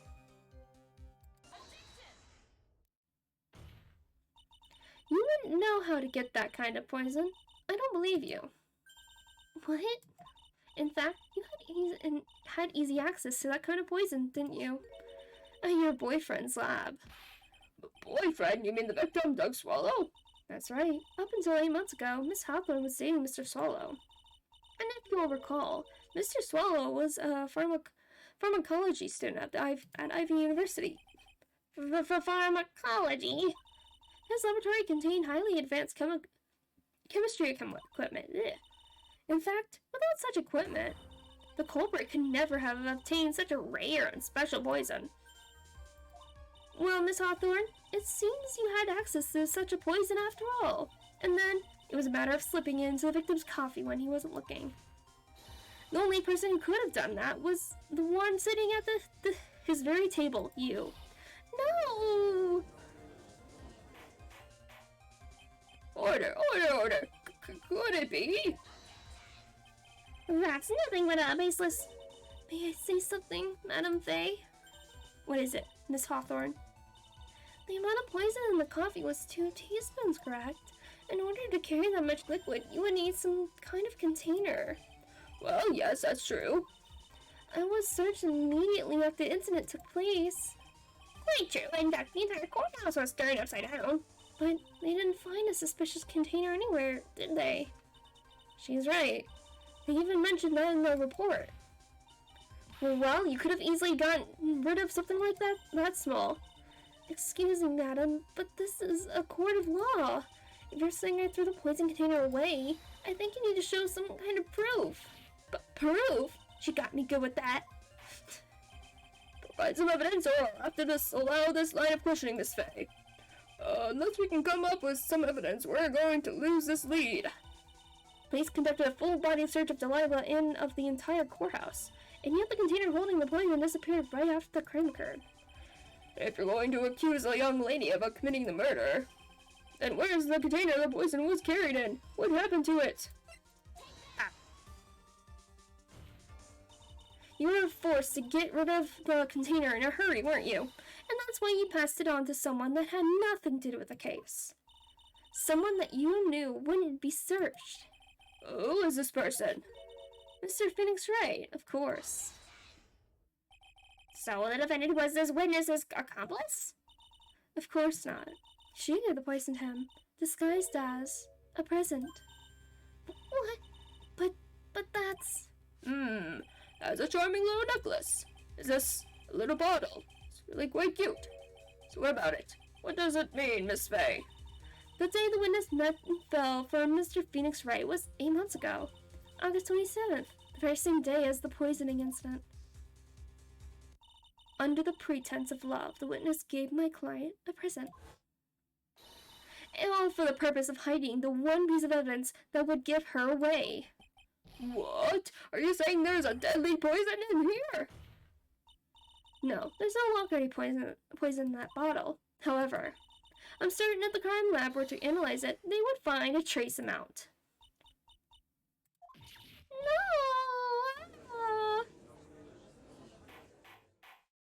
No!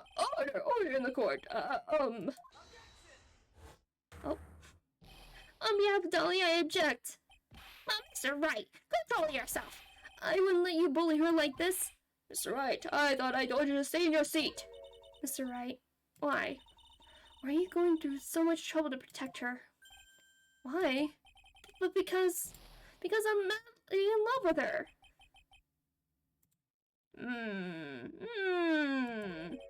Madly in love. I haven't heard anyone say that in a long time. Mr. Wright, have you ever thought about this? Why exactly would a woman like Delilah Hawthorne want to date you anyway? Ooh! Ooh, that's mean. It's cruel, but it's true, but it's mean. Ooh! Dang, Maya! Savage. Absolutely savage. Well, I guess she must be madly in love with me too. Mr. Wright, please, open your eyes. At this point in the trial, I think I should be obvious to everyone. The real reason that Delilah Hawthorne is dating you is, because of the necklace. Delilah Hawthorne was not and is not madly in love with you. The only thing she's after is that bottle necklace you love to wear around your neck. My necklace? Back there in the waiting room, you said it yourself. Yeah, but she's so shy. Every time I see her, she always says the same thing to me. Please give it back now. What a strange girl asking for a present like that, back like that. For Delilah Hawthorne, that necklace is irrefutable evidence of her crime. That's why she absolutely had to get it back. You're lying. But you never gave it back to her. And to make things worse for her, you insisted on showing it to everyone you met. That's why she... I don't believe you. No! That's a lie! Ah! Eek! Oh boy. Maya, are you alright? Ah, the defendant! He's getting away! Bailiff, hurry! Get after him! Maya, are you alright? Yes, I think so. Boy, he went completely insane! Where's Mr. Wright? Looks like the bailiff caught him, so he should be back soon enough. Thank goodness. Oh no! What is it? The bottle necklace! Miss Hawthorne's present! It's gone! What? That's terrible! Mr. Wright must have grabbed it when he slammed it to me. Foolish boy. That's the only thing that couldn't have saved him. What in the blazes are we supposed to do now?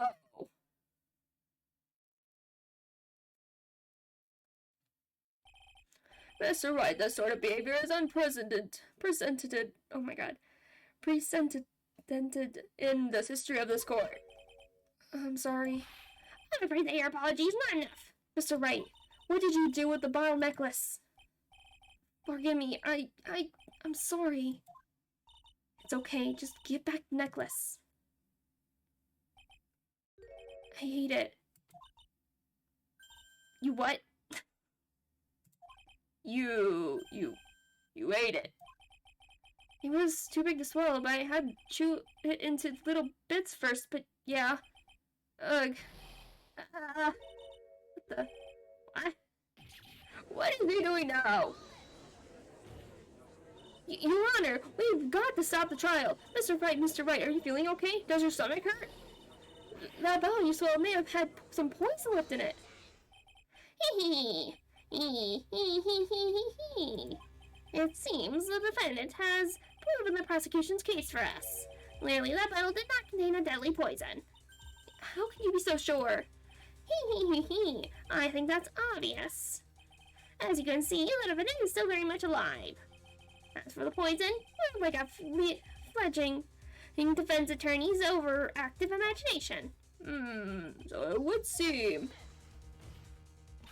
No, there must be some mistake. The bomb must not have had any poison left in it. Either that or the poison must have lost its potency. There, it's all right, rookie. Trusting your client is the most noble thing a defense attorney can do. And it's heartwarming to see that you placed as much faith in Mr. Wright. But that's how it is for us on the prosecution side too. For example, I would trust the witness, Miss Hawthorne, with my very life. Which is why I can say that your assessment of her is completely wrong. That's enough. Unfortunately, Miss Fay, I cannot accept your explanation of the events. But why? This may be impossible for a beginner like you to understand, but in a court of law, evidence is everything. Ugh.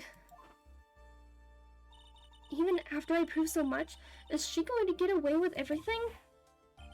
Well, now that the suspicion surrounding Miss Hawthorne has been cleared up, I would like to proceed with the trial.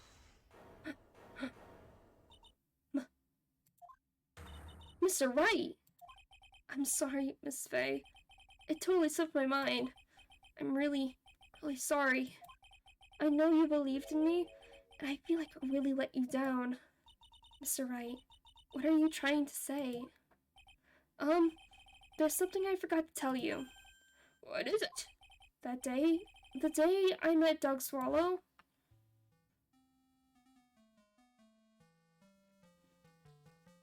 that girl, you shouldn't see her anymore. Hey, it's none of your business. I'm telling you for your sake. If you continue to see her, it's going to be bad news. You're lying. Just listen to me. There's something you need to know about that girl. Last night, someone stole some poison from our lab.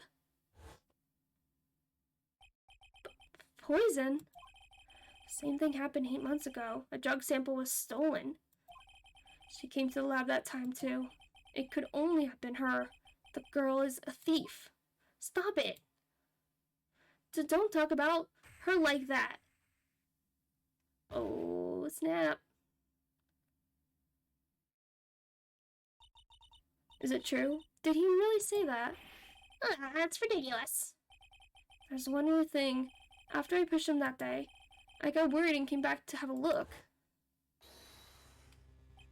And she was there. Dolly was right there. She was crouched down next to him. What? She told me not to ever tell anyone about it, but I'm sorry, Dolly. Your Honor, the defendant is Miss Fay, you tell them. Dolly didn't do it. She's innocent. So Dolly stole poison 8 months ago too, huh? If you put that together with Mr. Wright's testimony, then there's only one possible conclusion. The defense believes that Miss Dahlia Hawthorne stole some poison on the night before she killed Doug Swallow. The night before? Naturally, her motive for stealing it was to kill someone. Faye. If you're so certain of your theory, then let me ask you this. Maya, this is the last chance. Think carefully now. There's something that she desperately wanted to get back. Therefore, exactly who was Miss Dahlia Hawthorne planning to kill? Good old Mr. Phoenix Wright. There was one person that she was standing squarely, and there was one person that was standing squarely in Miss Delilah Hawthorne's way. And that person was Mr. Phoenix Wright. Me? Oh, that's preposterous. After all, it was Doc Swallow that was murdered. Well, it's true that that's how things worked out. But let's remember that Mr. Swallow died of electrocution, not poison. The person that Miss Hawthorne was planning to poison, it was in fact you, Phoenix Wright. There's no one else that it could be. But how can that be? I thought... Mr. Wright and Miss Hawthorne were in love. Poor Mr. Wright. This must be killing him. Hang in there. I'll bring her to justice. I swear it. As I said before, the only thing Miss Hawthorne truly cared about was the one piece of evidence linking her to that incident 8 months ago. That's right. The bottle necklace. That's all she cared about. But even so, why would she go as far as to murder him? 8 months ago, just after the fall of that attorney in the basement cafeteria, Delilah Hawthorne could think of only one thing: how to get rid of the bottle necklace as quickly as possible. No, it can't be. It was a pretty good move she made, too. The evidence was missing for a long time, but there was just one big problem. Although she got him to hide the evidence, Mr. Wright refused to return it to her. To him, the tiny little bottle was a cherished treasure. He even showed it to everyone he met. You mean that's why she tried to kill Mr. Wright? Correct, Your Honor. It was to retrieve that piece of evidence. That can't be true! It can be, and it is. Beanie, what a joke you are. Honestly, how can any woman ever count on you for anything? I even told you time and time again to keep your trap shut about me and that necklace. You disgust me. Miss Hawthorne? It appears that we're nearing the end of this trial. Fine, I can tell you my plan on making me into a criminal no matter what I say. You are a criminal, Miss Hawthorne. We'll see about that, but first, where's your evidence? It seems your sniveling little crybaby of a client has eaten the bottle as a snack. Well, hey, old man, are you senile or something? Why don't you say something instead of sitting there with that dumb look on your face? Miss Hawthorne, what's happened to you? Are you really that shocked? Or do you prefer me this way, Mr. Judge? With absolutely no proof, you treat a voluntary witness like she's a mass murderer. Well, I have nothing more to say. I'll be heading home now, if you don't mind. We're not finished. Fine. Then I ask this nasty old hag to finish up already.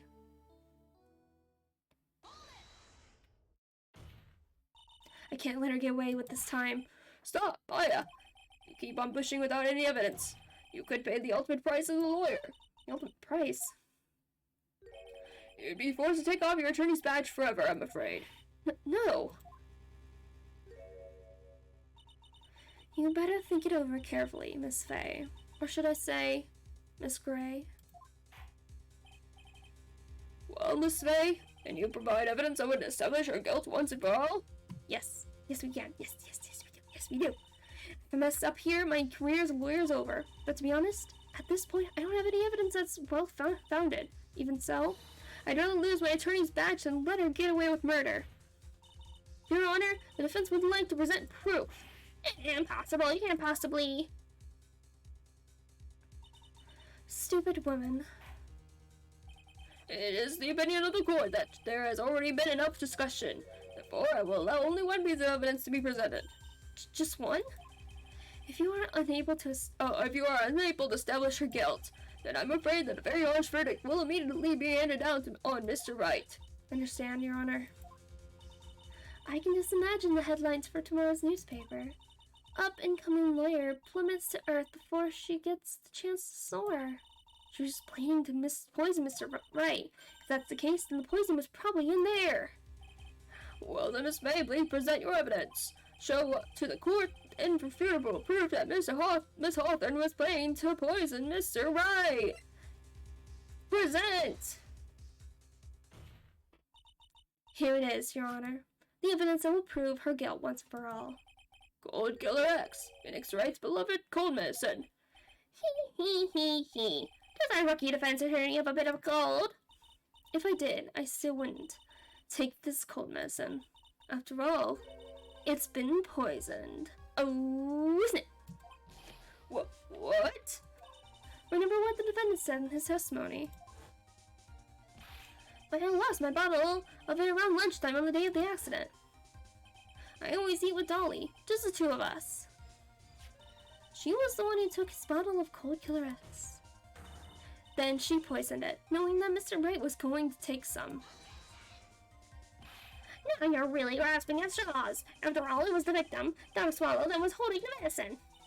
I would like the court to recall the crime that happened here 8 months ago. Where did Miss Hawthorne hide the evidence? What are you talking about? 8 months ago, the poison was hidden in her bottle necklace, which she then gave to someone else for safekeeping. Someone she had accidentally ran into in the reading room, my client, Mr. Phoenix Wright. Yes, that's right. She did the same thing this time as well. After shoving the victim, Mr. Phoenix left the scene of the crime. That is when the murderer, Delilah Hawthorne, appeared. With her, she was carrying the poisoned bottle of Cold Killer X. This, of course, was so she could carry out her plan to murder Mr. Wright. I believe she did testify that she was going to meet with the defendant. Yes, and she heard and saw everything that happened at the scene of the crime, including what the defendant and victim were arguing about, and the cut electrical cable. That's when she realized, I can't allow Dog Swallow to say it, or... Oh, to talk about the poison being stolen. She used the silver electrical cable to silence him forever. Unfortunately for her, this is when the problem occurred. Mr. Wright, who she thought had left the scene, came back to check on the victim. And on top of that, because of the power outage, some students showed up as well. It's hardly any wonder that she was, as she put it, in a state of panic. Recall that she was carrying that bottle of poison cold medicine. She must have thought, what if they searched me like they did 8 months ago? 8 months ago? Yes, she disposed of the evidence exactly the same way as she did back then. She had someone else hold it, in this case, Dog Swallow. Oh, Sam.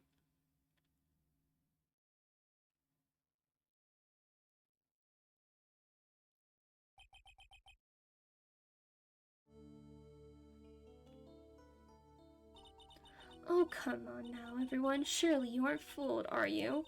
The stupid woman. She is nothing but a filthy, stinking liar. Right, Mr. Prosecutor? Yes, that's exactly right. It's just pure desperation. I wonder which one of us is the desperate one. So, Miss Hawthorne. This cold medicine. I wonder if you wouldn't mind taking some? Well, Mr. Wright ate that necklace of yours, right? Now it's your turn to prove your innocence. What do you say? If I'm just a filthy, stinking liar, then there's no need to worry. So come on, show us. I dare you to take some of this medicine right now. Maya Fey, Maya Fey. Do you think you've won well? Do you, Maya Fey? That's just fine. For the time being. Victory is yours. For the time being. Well, I have a very long memory, you know. You and I will meet again. I'm certain of it. Well then, Mr. Judge, I'll see you later too, okay? Yes. I'm going to go spend a little quality time with the men in blue now. I wish you all the best. Well. Phew. It's finally all over. I refuse to accept this. The defense hasn't shown a scrap of evidence to support their outrageous claim. But even so, the witness seems to have accepted it. I don't care. I'm Winston Payne, and I don't believe one word that this rookie lawyer has to say. Well then, Mr. Payne, let me ask you this. Yes? Would you care to try this cold medicine? What? Just a little earlier. I could have sworn you said... There, it's all right, rookie. For example, I would trust the witness, Miss Hawthorne, with my very life.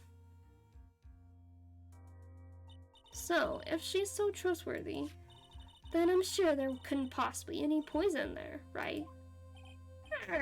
Well, you see, yes. And here comes the backpedal. Come on now, rookie killer. Show this rookie how it's done. How much trust do you really have for this woman? Are you willing to bet your life?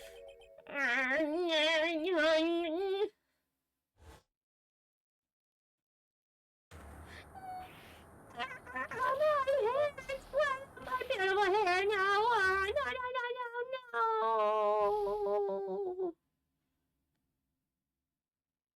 And that's how he lost his hair. Mr. Payne? But Miss Delia Hawthorne? Yes, Your Honor. I'll file papers for her immediate arrest. Tragic. But not surprising. I knew there was something suspicious about her from the very beginning. You said she was like the most trustworthy person I've ever seen. Ever. Jeez. Don't lie, just admit you were wrong. By the way, Miss Faye. Yes, Your Honor. Was it just me, or did you and Miss Delilah Hawthorne seem to know each other? Your Honor, whether we did or not has no bearing on this case. Very well. Mr. Payne. This can't be happening. It's a nightmare. It's like losing to my daughter. And Mr. Payne has lost his spirit along with his hair. Does the defendant have anything further to say? It can't be true. My dear Dolly. Achoo! Achoo! Very well then. I believe I'm ready to pass judgment and bring this trial to an end. The court finds the defendant, Phoenix Wright, not guilty! Yay! That's okay, Phoenix. We both lost our partners. Because Maya's got murdered and was murdered by Phoenix Wright's girlfriend. Ha, he, hoo, ha. How funny.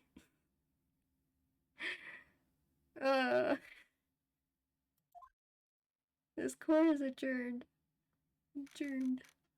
April 11th, 3:16 p.m. District Court, Defendant Lobby number 3. Maya, you were wonderful in there. Thank you for everything, Mr. Grossberg. During the verdict, I thought my hemorrhoids were going to explode like Mount Vesuvius. Vesuvius? I don't know. Mr. Grossberg, do you, maybe think you could stop talking about them? I mean, his name is Mr. Grossberg. What are you expecting? That's rather rude. Anyway, this case really made me think. What does it really mean to have a relationship of mutual trust with the client? Perhaps it was we veteran lawyers who have lost sight of this. Oh, Mr. Phoenix, congratulations. Thanks. You know, I was thinking. Go on. The Dolly that I saw up there on the witness stand, I don't think that was really her. What? Yeah, the Dolly I know could never have said those kind of terrible things. Maybe she was like, I don't know, a fake or something. Boy, this poor kid still hasn't got a clue. You need to forget about her, Mr. Wright, for your own sake. Yeah, you're right. It's probably for the best. Also, you need to relax a bit more. Try to grow up a little. But, out of all my friends, everyone says I'm the most grown up. Eek! What kind of company does this guy keep, Larry? Larry. Yeah, that's basically the only friend that we know for sure that he probably still has, is Larry. Right now, I'm starting to become a lawyer myself. That's what you keep saying, but I thought you were in the art department. Well, yeah, I am. But there's a friend that I desperately want to help. If I hurry, then I should be able to save him in time. I see. Same, Miss Faye. A lawyer is someone who can help people when they're in trouble, right? Mr. Wright, I'm so new at this myself, but I think that's exactly what a lawyer is. Okay, I'm going to do it. I'll study my butt off. I'll become a lawyer for sure. I hope we see each other again someday. Maybe even in court.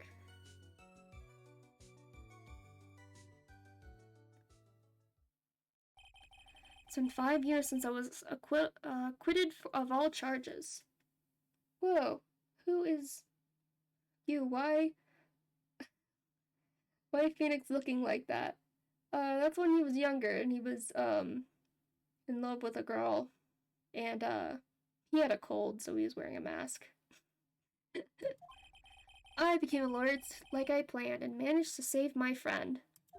But Maya had passed on to a better place. Yeah, because I think the first trial case we had was for Larry. Oh, so I'm back. I don't know what I missed. Well, you missed the, tutorial trial, is all. With, Phoenix getting, his, girlfriend tried to pin a murder on him. And was also using him to cover up a murder she also did. So yeah, that's fun. For me, this trial brings up a lot of painful memories. But it also brings up some very precious ones. And memories that I thought would never rise to the surface again. Maya is gone now, but even so, I can hear her in my mind. I mean, you literally talk to her all the time. What are you talking about? Phoenix, no matter what, always believe in your client. In a court of law, your greatest weapon is your belief. 5 long years. Something has happened that's made me think back to her words of wisdom. But that is a story for another day. Episode 1, Turnabout Memories, the end. Alright. That was the tutorial. Next one, episode 2! What's it called? The Stolen Turnabout. That's what it's called for episode 2. Alright, the Stolen Turnabout. Phoenix, go get therapy and stop hallucinating. Yeah, I think a lot of people in this need therapy. Like, I think everyone needs therapy. 1 a.m. Beep. Beep? Oh. Detective, we made it. Phew. What a relief. Glad the jewel is still safe. Oh, gumshoe. Oh, you said it, pal. It must have been our rock-solid security that scared him off. Would you mind opening the safe just to double-check?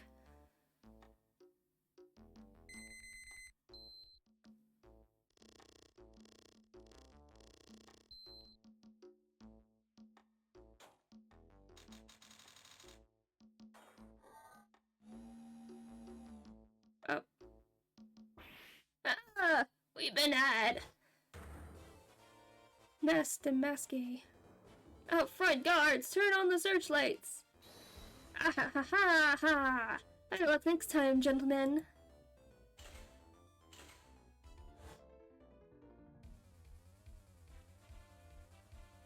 Ah ha ha ha! Excuse me, but I'm afraid I must be leaving now.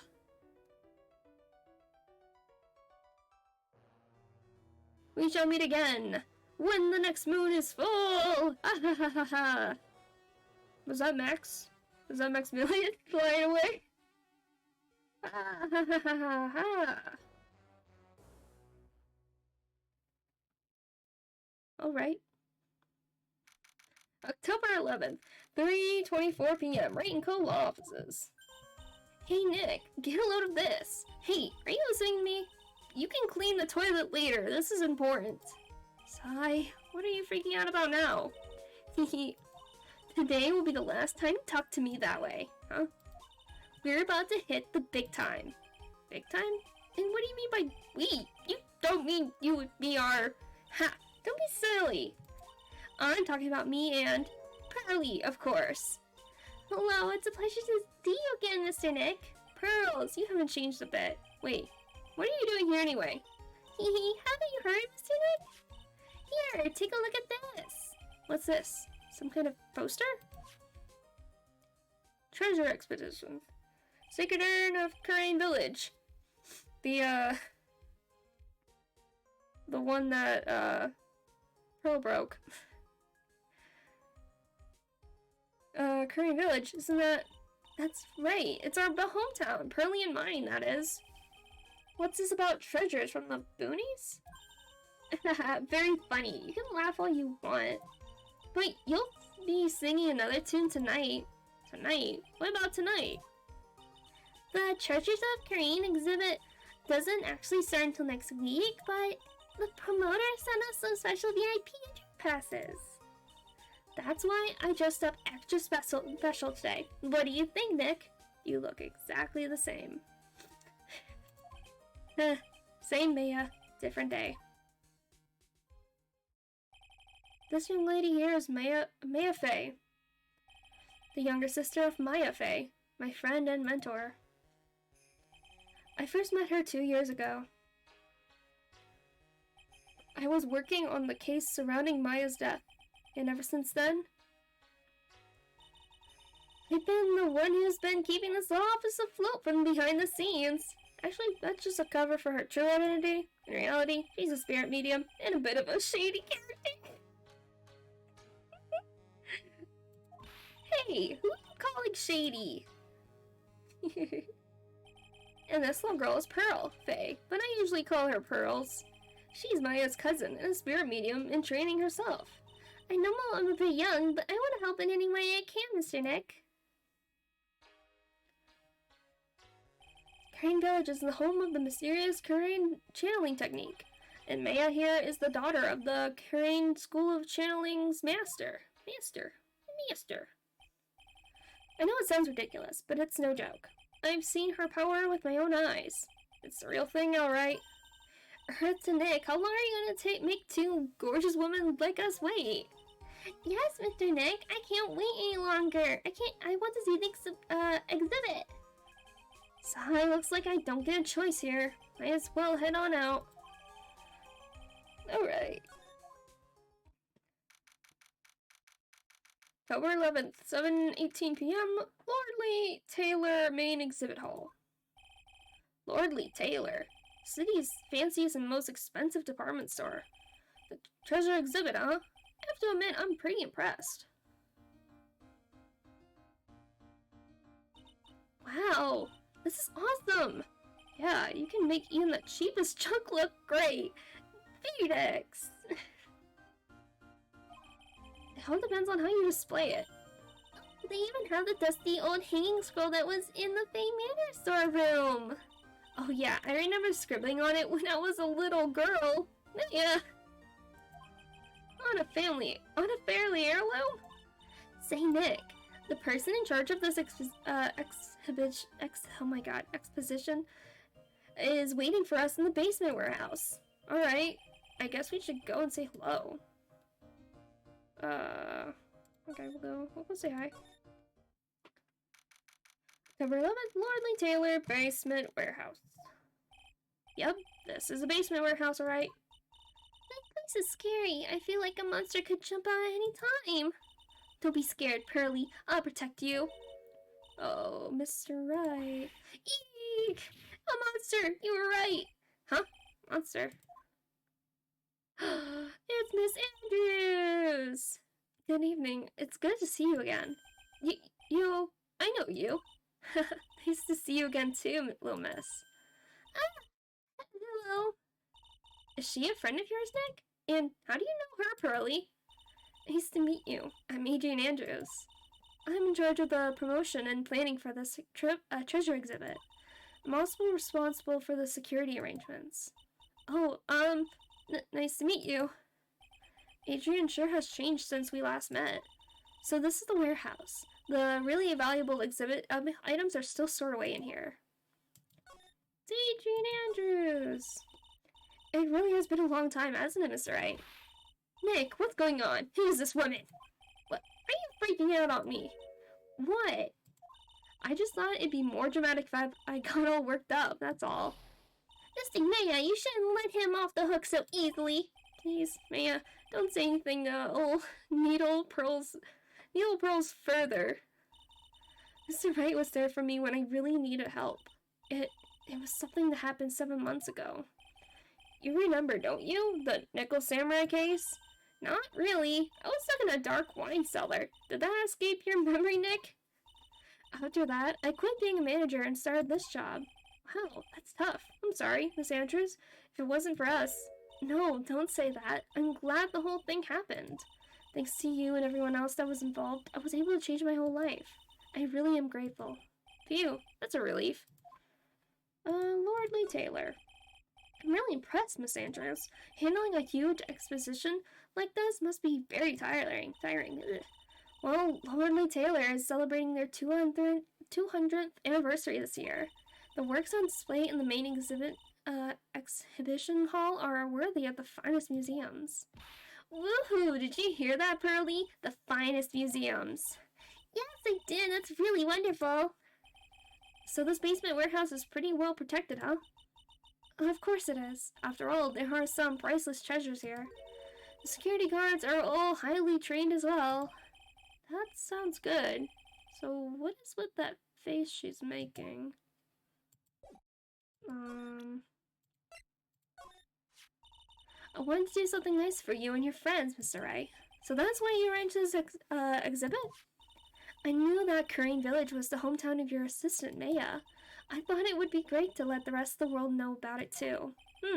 But that's not exactly thanking me, per se, is it? Maybe, but who'd want to see the exhibit on the treasures of Phoenix Wright? I guess I can't argue with that one. Okay, can we, like, I guess look around? Maybe? Here? This computer. It looks like it's hooked up to the security camera above. And that means what? The camera is set up to take a photo of anyone that goes in or out of the storeroom. Then the data from the camera gets uploaded to this computer here. That's what. I see. That's some pretty high-tech stuff. Not really. Just have a recording, but okay. It's a security camera. It's trained on the warehouse door. It's set up to take a picture of anyone that enters or exits the door. An ounce of prevention is worth a pound of cure, they say. That's not what I meant to click. It looks like a part of a big signboard. All I can read on it is the burr. Ah, I got it. Maybe it's supposed to say hamburger. Why would anyone write hamburger that big? Like maybe for the World Hamburger Festival or something? I kinda doubt it. Aha, I got it. Maybe it said spaghetti. Why are you talking about food? Oh wait, that's normal for you. Anyway, it says burr. There's no way it could be spaghetti. Well, maybe it was a typo. It might have said spaghetti festival. What do you think? Okay, to me, besides, spaghetti is the only thing more tangled than your reasoning. Ladder. Look, a ladder. That's a step ladder. So, what's the difference? Again, talking about step ladders. You need to stop judging things based on narrow-minded cultural assumptions, Nick. You're the one who started this, Maya. Because in the first game, I think we, saw a ladder, and we were like, oh, it's a ladder. And she's like, no, that's a step ladder. And we're like, what's the difference? Oh my god. Right. Sorry. Why do I feel like we've had this exact conversation before somewhere? Yeah, we have. Mr. Nick, what's that big door over there? Looks like it's the door to the actual storeroom. I see lots of big boxes and stuff back there. Really? Let's go in. I want to take a look. Oh, I'm sorry. Unauthorized personnel aren't allowed in there. Did you hear that, Nick? We're unauthorized personnel. Why are you telling me that? Anything else in this room I need to look at? Nope. Okay, so slide to the right. It says Organi. No, it doesn't, Nick. It says Oregon Eyes. You just can't see the last two letters. Yeah, well, I guess no one else could read it either, because this place is a mess. Yeah, you must feel right at home, huh? Jeez, thanks. Mystic Maya, take a look next to the door. That's Mystic Ami, right? Yes, that's the statue of the woman who invented the Korean channeling technique, Amy Faye. The statue is a loan from one of the training halls of the Faye branch family. In fact, it just arrived this morning. Statue of the founder of the Korean channeling technique is holding the Shuito. It's some kind of like... It's just like a spiritual thing. What's that creepy looking thing she's holding? Don't ask me, how should I know? Isn't it your family? Well, are you the future master, right? Maybe so, but this is the first time I've ever seen the statue. That thing is the Korean Chito. Chitsio. I don't know. It's a ceremonial sword, yeah. It's not a real weapon, so the blade isn't sharp. Aw, phooey. I want to cut something. What are you for? Oh, look, it's already 8. Have you all eaten yet? Well, actually, I've already made a reservation at the restaurant on the 12th floor. Why don't we all dine together? Oh, I like the sound of that. Dine? It sounds so fancy. I'll have the kids' lunch. Pearly, it's dinner, not lunch. Why don't you go for it and really eat your fill with a kid's dinner? Okay, in that case, 1 kid's dinner for me. Shall we head upstairs then? After that pleasant evening, all that remained was to wait for the exhibition's opening. It was wonderful seeing Miss Andrews looking so happy. None of us could have imagined. But the very next day, something terrible would happen. I can imagine that happening. October 12th, 10:09 a.m., Wright & Co. offices. Nick, this is terrible! What the? You're cleaning the toilet again? I never knew you were such a toilet freak. Give me a break, would you? My brain just hit the snooze button for the 5th time. I'm going to turn on the TV. We've got an update on the recent treasure heist. Based on clues found at the scene of the crime, authorities have announced that they believe it was the work of the renowned phantom thief, Masked the Maske. Maske the Mask? According to a spokesperson, Lordly Taylor received a threat letter from some days ago. This is the 5th heist by this phantom thief, who only targets rare treasures. Lordly Taylor? Well, Nick, what are you going to do? Don't you dare go back to scrubbing the toilet. Treasure, Lordly Taylor, you don't think. Yes, now get up, Nick. It was stolen by Masked the Maske. Is that it? Masked the Maske? I have no idea. Anyway. Our most valuable treasure. The Korean sacred urn was stolen. What? Oh, shit, boy. Refresh my memory a little. What's the sacred urn? It's only the most important treasure in Crane Village. That's all. Look, it's right there on this poster. Don't you remember what's inside? The urn contains a very important soul. Namely, the soul of Mystic Amy Faye, the founder of the Korean channeling technique. Right, Pearly? Yes, that's right. Hold up. I thought that had the name Amy written on it. Now it says I am. Any idea how that happened, Pearly? Well, see, some things best left unsolved, wouldn't you say, Mr. Nick? Sure. That's right. 1 year ago, there was a murder in Crane Village, Maya's hometown. The sacred urn? It turned out to be an important clue in that case. Okay. What to do? Okay, the toilet is shinier than the judge's head, so let's see what's next. What's wrong with you, Nick? What do you mean? What do you mean? What? Mr. Nick! The love Mystic Maya's treasure has been stolen! Doesn't it even bother you? I thought the urn was the village's treasure, so I don't see how...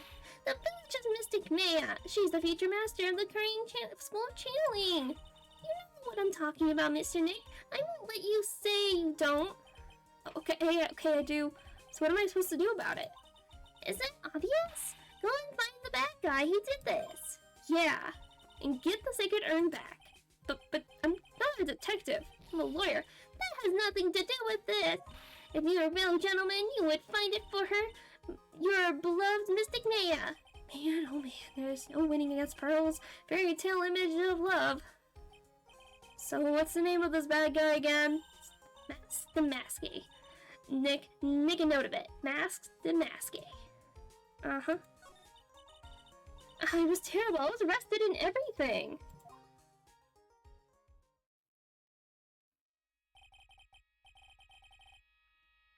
One year ago, the murder in Crane Village. A man was killed during one of Maya's spirit channelings, and this urn wound up being the key piece of evidence that proved her innocence. Mr. Nick? Would you mind not telling Mystic Me about that?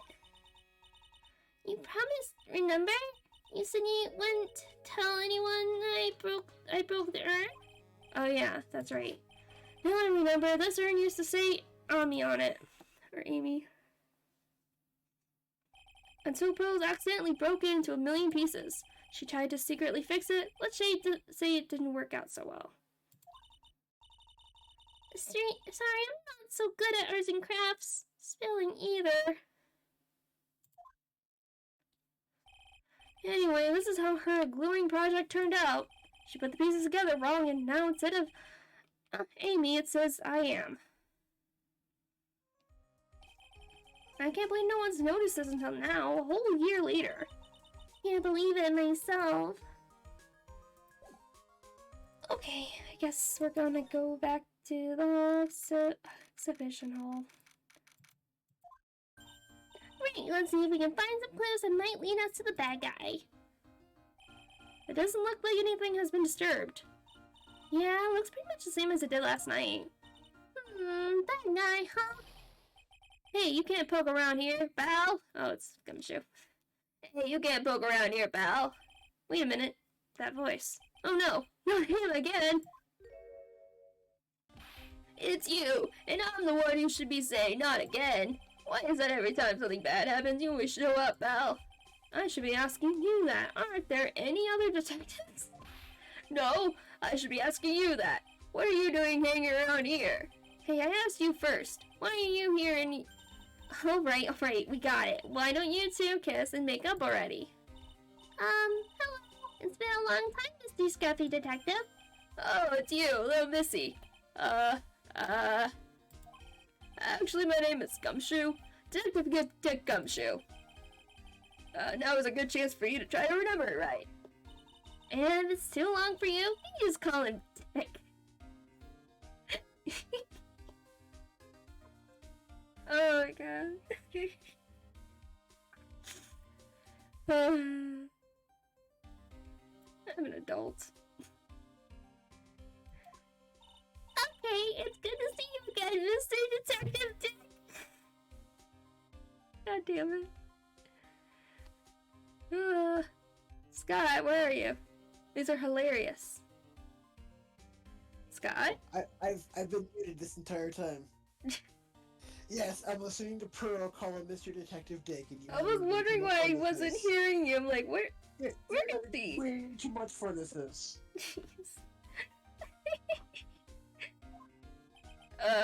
Yeah. Good to see you again, too, I guess. Mr. Detective Dick, can you tell us about what happened? Oh, you're trying to remember my name. Atta girl. It's Gumshoe, okay? I can't even do his voice with laughing so much. Oh, you're trying to remember my name. Atta girl. It's Gumshoe, okay? Anyway, the thief stole something called the Sacred Urn. How about that? Oh, well, the criminal's name is Mask to Mask. I know about that, too. Detective, can't you tell us something other than that? Well, I guess I sorta kinda owe you guys, in a way. Crime occurred last night at around 11:30 in the morning. How exactly do you know that? We got an emergency phone call from a guard at the scene of the crime, Belle. He said the urn was just stolen. The scene of the crime? You mean here? Right? Wrong. The urn was being kept under a careful guard in the basement warehouse. Basement warehouse, huh? So who was guarding the basement warehouse? That guy. It's all his fault that the thief got away, pal. He solves one case and gets a swollen head, thinking that he's a ace detective. Ace detective? Let's ask about Mask to Mask. Hey, Detective Gumshoe, about this Mask to Mask. Is it Mask to Mask or Mask to Mask? Just spelled weird. It's like Spanish. Scott? I want to say it's mask to mask. Okay. I think the QUE is pronounced, but I could be wrong. Yeah, I was just like, I think it's Mask to Mask. Okay. It just like, because it's just spelled weird. Is he famous? What? You're joking, right, Nick? Mask to Mask is the hottest thing since sliced bread. Sometimes he appears as a museum guard. Sometimes he appears as a big brown bear known to surprise unsuspecting victims. But underneath those disguises is the true Mask to Mask. So he's some kind of master of disguise, huh? And he only goes after the finest works of art, pal. Last night was his 5th heist. If Lordy Taylor had only cooperated, I could have caught him at this time. What? Then you knew he was planning on stealing the sacred urn? Of course I did. The guy always sends his calling card before he steals something. Calling card, huh? They mentioned that on TV. Ace Detective. So why do you call him an Ace Detective anyway? That's what he calls himself, pal. I didn't make it up. So, what's he like? Well, like I told you, Mask to Mask has made 5 heists so far.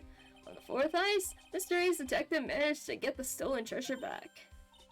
Oh, that is impressive. All by himself? Yeah, I gotta admit it, pal. Maybe he really is as good as he says. Every time the thief sends one of his calling cards, we send our men on a stakeout, but none of us have ever gotten so much as a glimpse of the guy. The mysterious detective was able to retrieve the stolen treasure from the thief? Anyway, he's at the scene of the crime right now looking for clues. So he's down in the basement warehouse, huh? Calling card. So what's this calling card? Here it is. But don't show it to anyone. It's top secret, okay, pal? What's this what's this mark on the front? That's Mask to Mask's signature emblem, pal. You could say it's his mark. All of his calling cards have got it on them. I didn't mention that on the news flash. We're withholding that detail from the public for operational reasons. The only way we can tell if a calling card is real or not is by this emblem. Alright. That makes sense. When you get famous, there are always imitators. Mr. Nick, if you work a little harder, maybe you could have your own copycat someday. Thanks, I guess.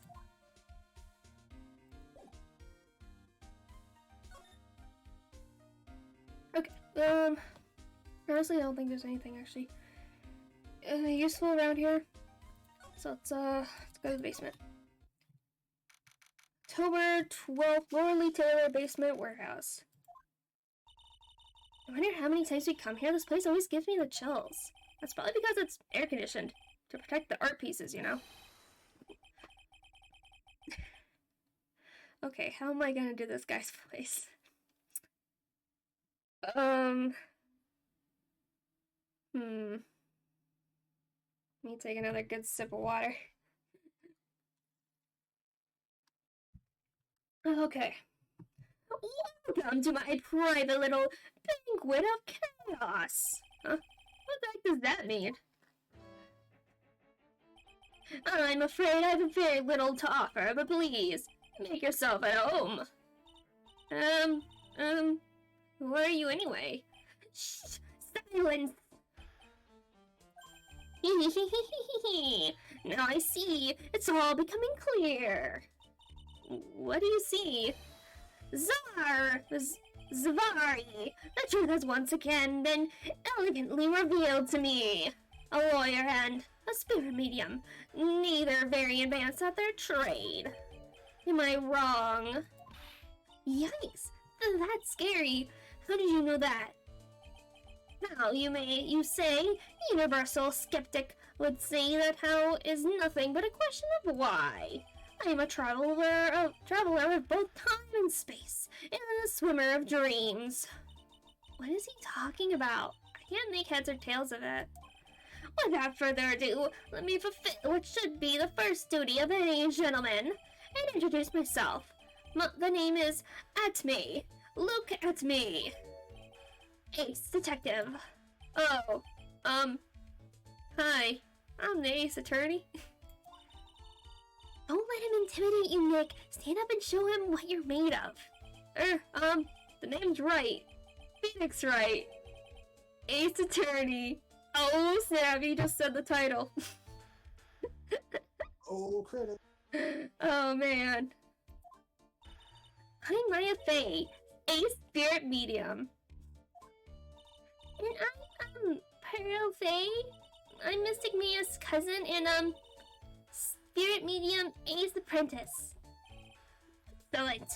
Well then, shall we begin our little game? Game? Why does the phrase one short of a baker's dozen come to mind with this guy? Hi? Sorry, really? As famous as you say?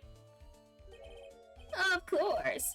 Oh, Laura, you have a rather shocking lack of the knowledge about the world. I have no idea anyone was left in this city that had not heard of me. Look at me.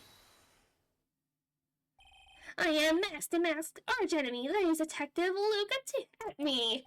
At this moment, there are two mighty figures which bloom large over this grand city. One embodies the nefarious forces of darkness, the other, the angelic cherubs of light.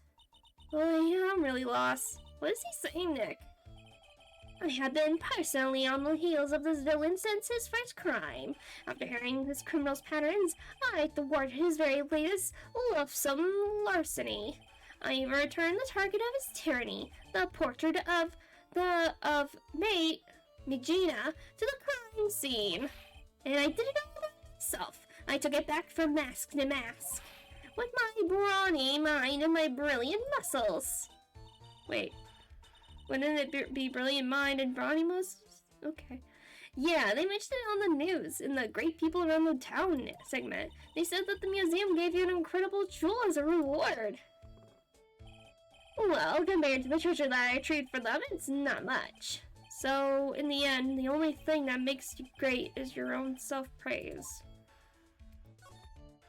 Oh, tell us what you know about Mask to Mask. Keep it simple, please. Like about how I have devoted my life to thwarting his dastardly deeds. Last night, here in the bowels of the store, we were locked in a most glorious battle. I see. Huh? Hang on a second. You were here last night? Here? In Lordly Taylor? Naturally, wherever Damask goes, you will find me laying his elegant traps. Elegant traps? More like Damask out elegance do, and made a beautiful getaway. But this time I allowed him to escape with the illusion of victory. Wonder if I should ask him about what happened last night in more detail. Do you have to? Yeah, do we have to? Can you tell us exactly what happened here last night? He's too happy to do so. But of course, after all, I always say there should be no secrets between aces. Literally will get you nowhere, Pinocchio. I first received a request for my services 20 days ago, and it was 10 days ago that we received Mask's calling card. Huh? You were hired before the calling card even arrived? Yes, you see, the person who hired me is quite rigorous and thorough. That's Adrian for you. A mere 10 days after hiring me, her worst premonitions. That's what I was thinking. I'm like, word, come to my brain, please. Her worst premonitions were realized.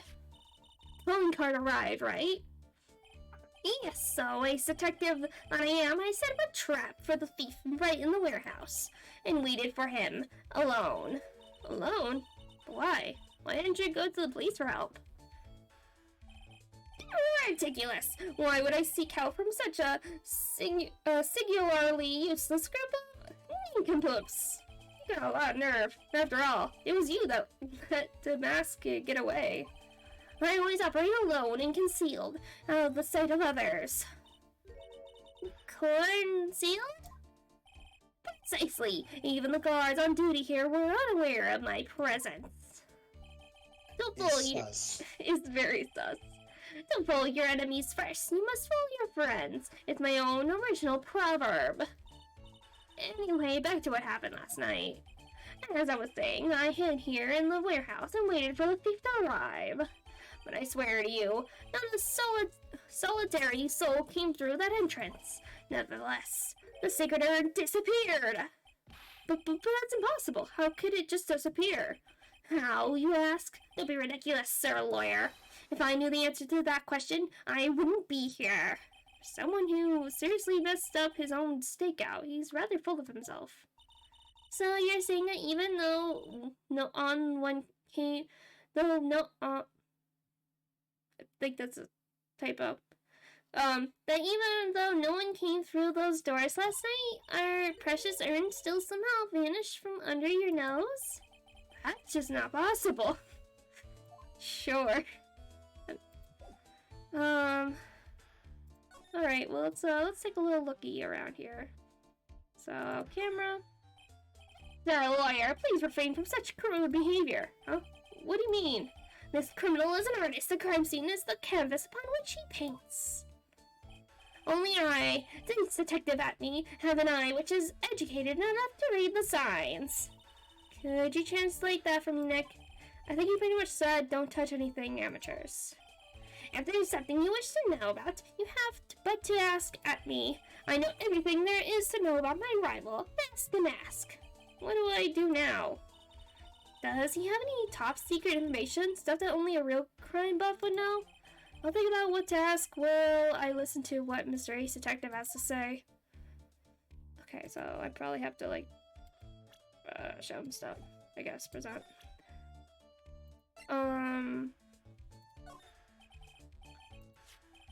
Do not fear, young lady. I promise I shall retrieve your urn. Thank you, Detective Atney. I'm counting on you. The final round between Detective Luke Atney and Master Mask is set to begin.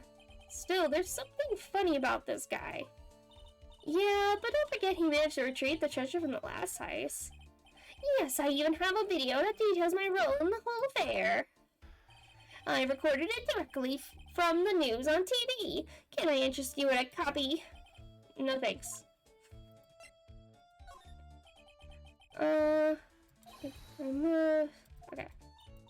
Okay, Nick is just a bit of a piddling evidence hog. That's his defense style. A piddling evidence hog, you say? In that case, I'd simply be wasting my breath. Yeah, I guess you're right. Thanks, Maya. Why could you have said I was a rival, not a piddling evidence hog? Okay. Okay.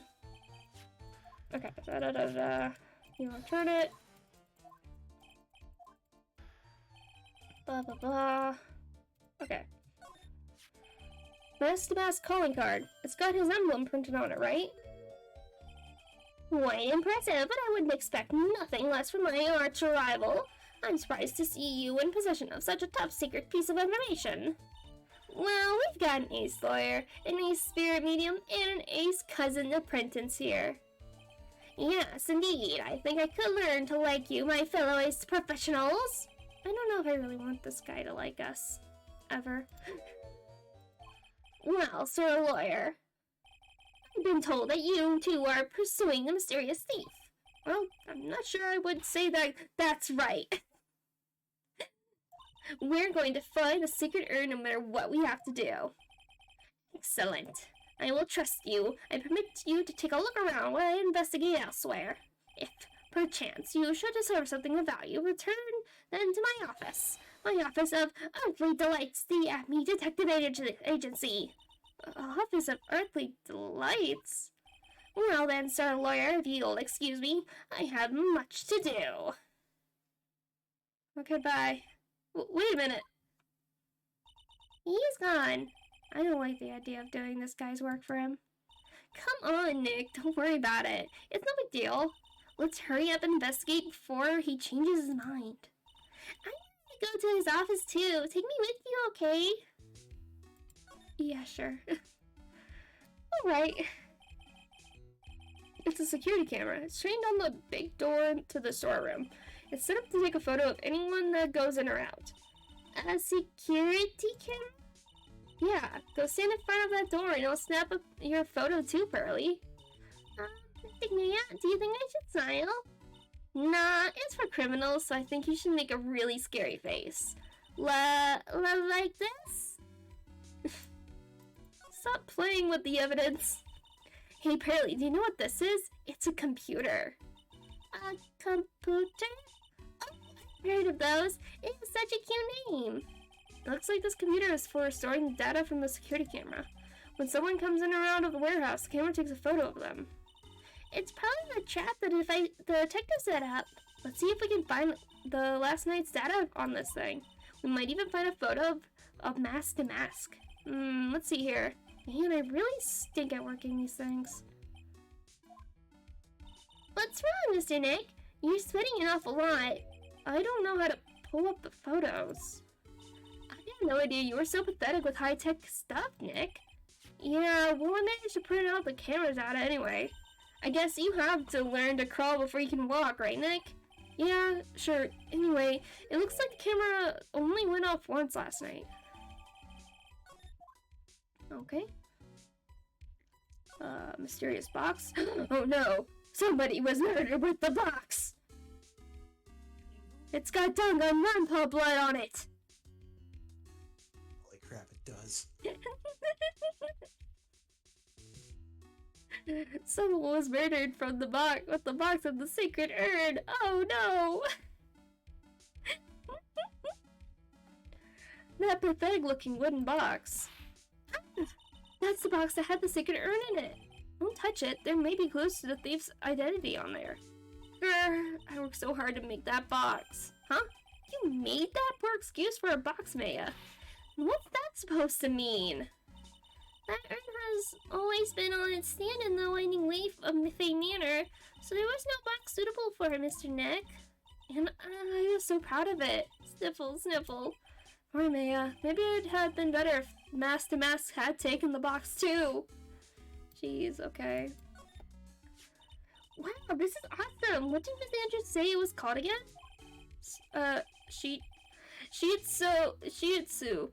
So, no, Shito.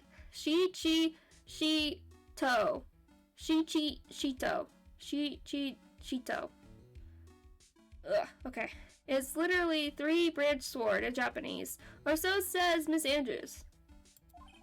Whoa, it's pretty heavy. Wow, it's pretty heavy. One hit 7 times the fun. Pretty catchy, huh? I bet I'd sell like hotcakes. There's something about it that bothers me. Wow, you're really firing on all cylinders today, Pearly. A sword. Wasn't Mystic Ami holding it last night? Ah. Another thing, the sword wasn't bent last night like it is now. You're right. Awesome, Pearly. I wouldn't expect any less from my little ace apprentice. The sword is bent, so that must mean last night someone used it somehow? Ha, I just thought of something. Maybe Detective Otme smashed the mask with it. Like this. Ouch! What the heck? What do you think, Pearly? I think it's even more bent than it was before. Oh man, my head. My hair. Alright. Did she just hit us with the sword? It's not like sharp, like Miss Andrews said yesterday or the night before, that it's not sharp. But we just got hit with like a blunt metal thing. I mean, you hit somebody with a baseball bat, it's not sharp, but it'll do damage. Yeah, but I don't think she hit him that hard, hopefully. Plus, Maya is definitely shorter than Phoenix, so not exactly good hitting stance, but yeah. Mr. Nick, what's that big door over there? Looks like it's the door to the actual storeroom. I can see lots of big boxes and stuff back there. I guess that's where they were keeping the secret urn. Remember, Maya, Miss Andrews said we're not allowed in there. Okay. Anything else over the side? No, okay. Slide over. Oh no. Somebody was murdered. Okay. The statue of Mystic Ami is so cool. I want a gold statue of myself. We can put it in office. Hey, it's Wright and Co. How about a gold statue of me? Mr. Nick, I'm sorry, but I know something strange. Huh? What is it, Pearls? The statue of Mr. Acme. Was this where it was last night? Ah. Man, Pearls is just rolling with it. She's smart. Pearl should be the ace detective. Or ace detective and the ace attorney. I think Maya should just, like, step down. I think we should just promote Pearl to our assistant. I Sorry, mean, Maya, you're gone. Really? Yeah. I'm pretty sure it was closer to the door. Yeah, I think you're right. Great job, Pearly. I wouldn't expect anything less from my ace cousin. So the statue was moved on the night of a crime. Okay. Oh, somebody got murdered. What you did, Nick? You spilled paint over here. I didn't do that. Well, it wasn't here last night. I would have noticed the color of this outrageous. But this paint has already dried up. Well then, you shouldn't have cleaned it up before it dried, Nick. Paint doesn't dry that fast. Besides, I told you it wasn't me. It looks like it's been several days since it was split. Since it was spilt. Yeah. Hey, look at this. What is it? There's some kind of shape left at the bottom left side of the stain. Huh? You're right. I wonder what it could be. Probably from the box that has paint on it? Who knows? Maybe somebody just really likes grape jelly.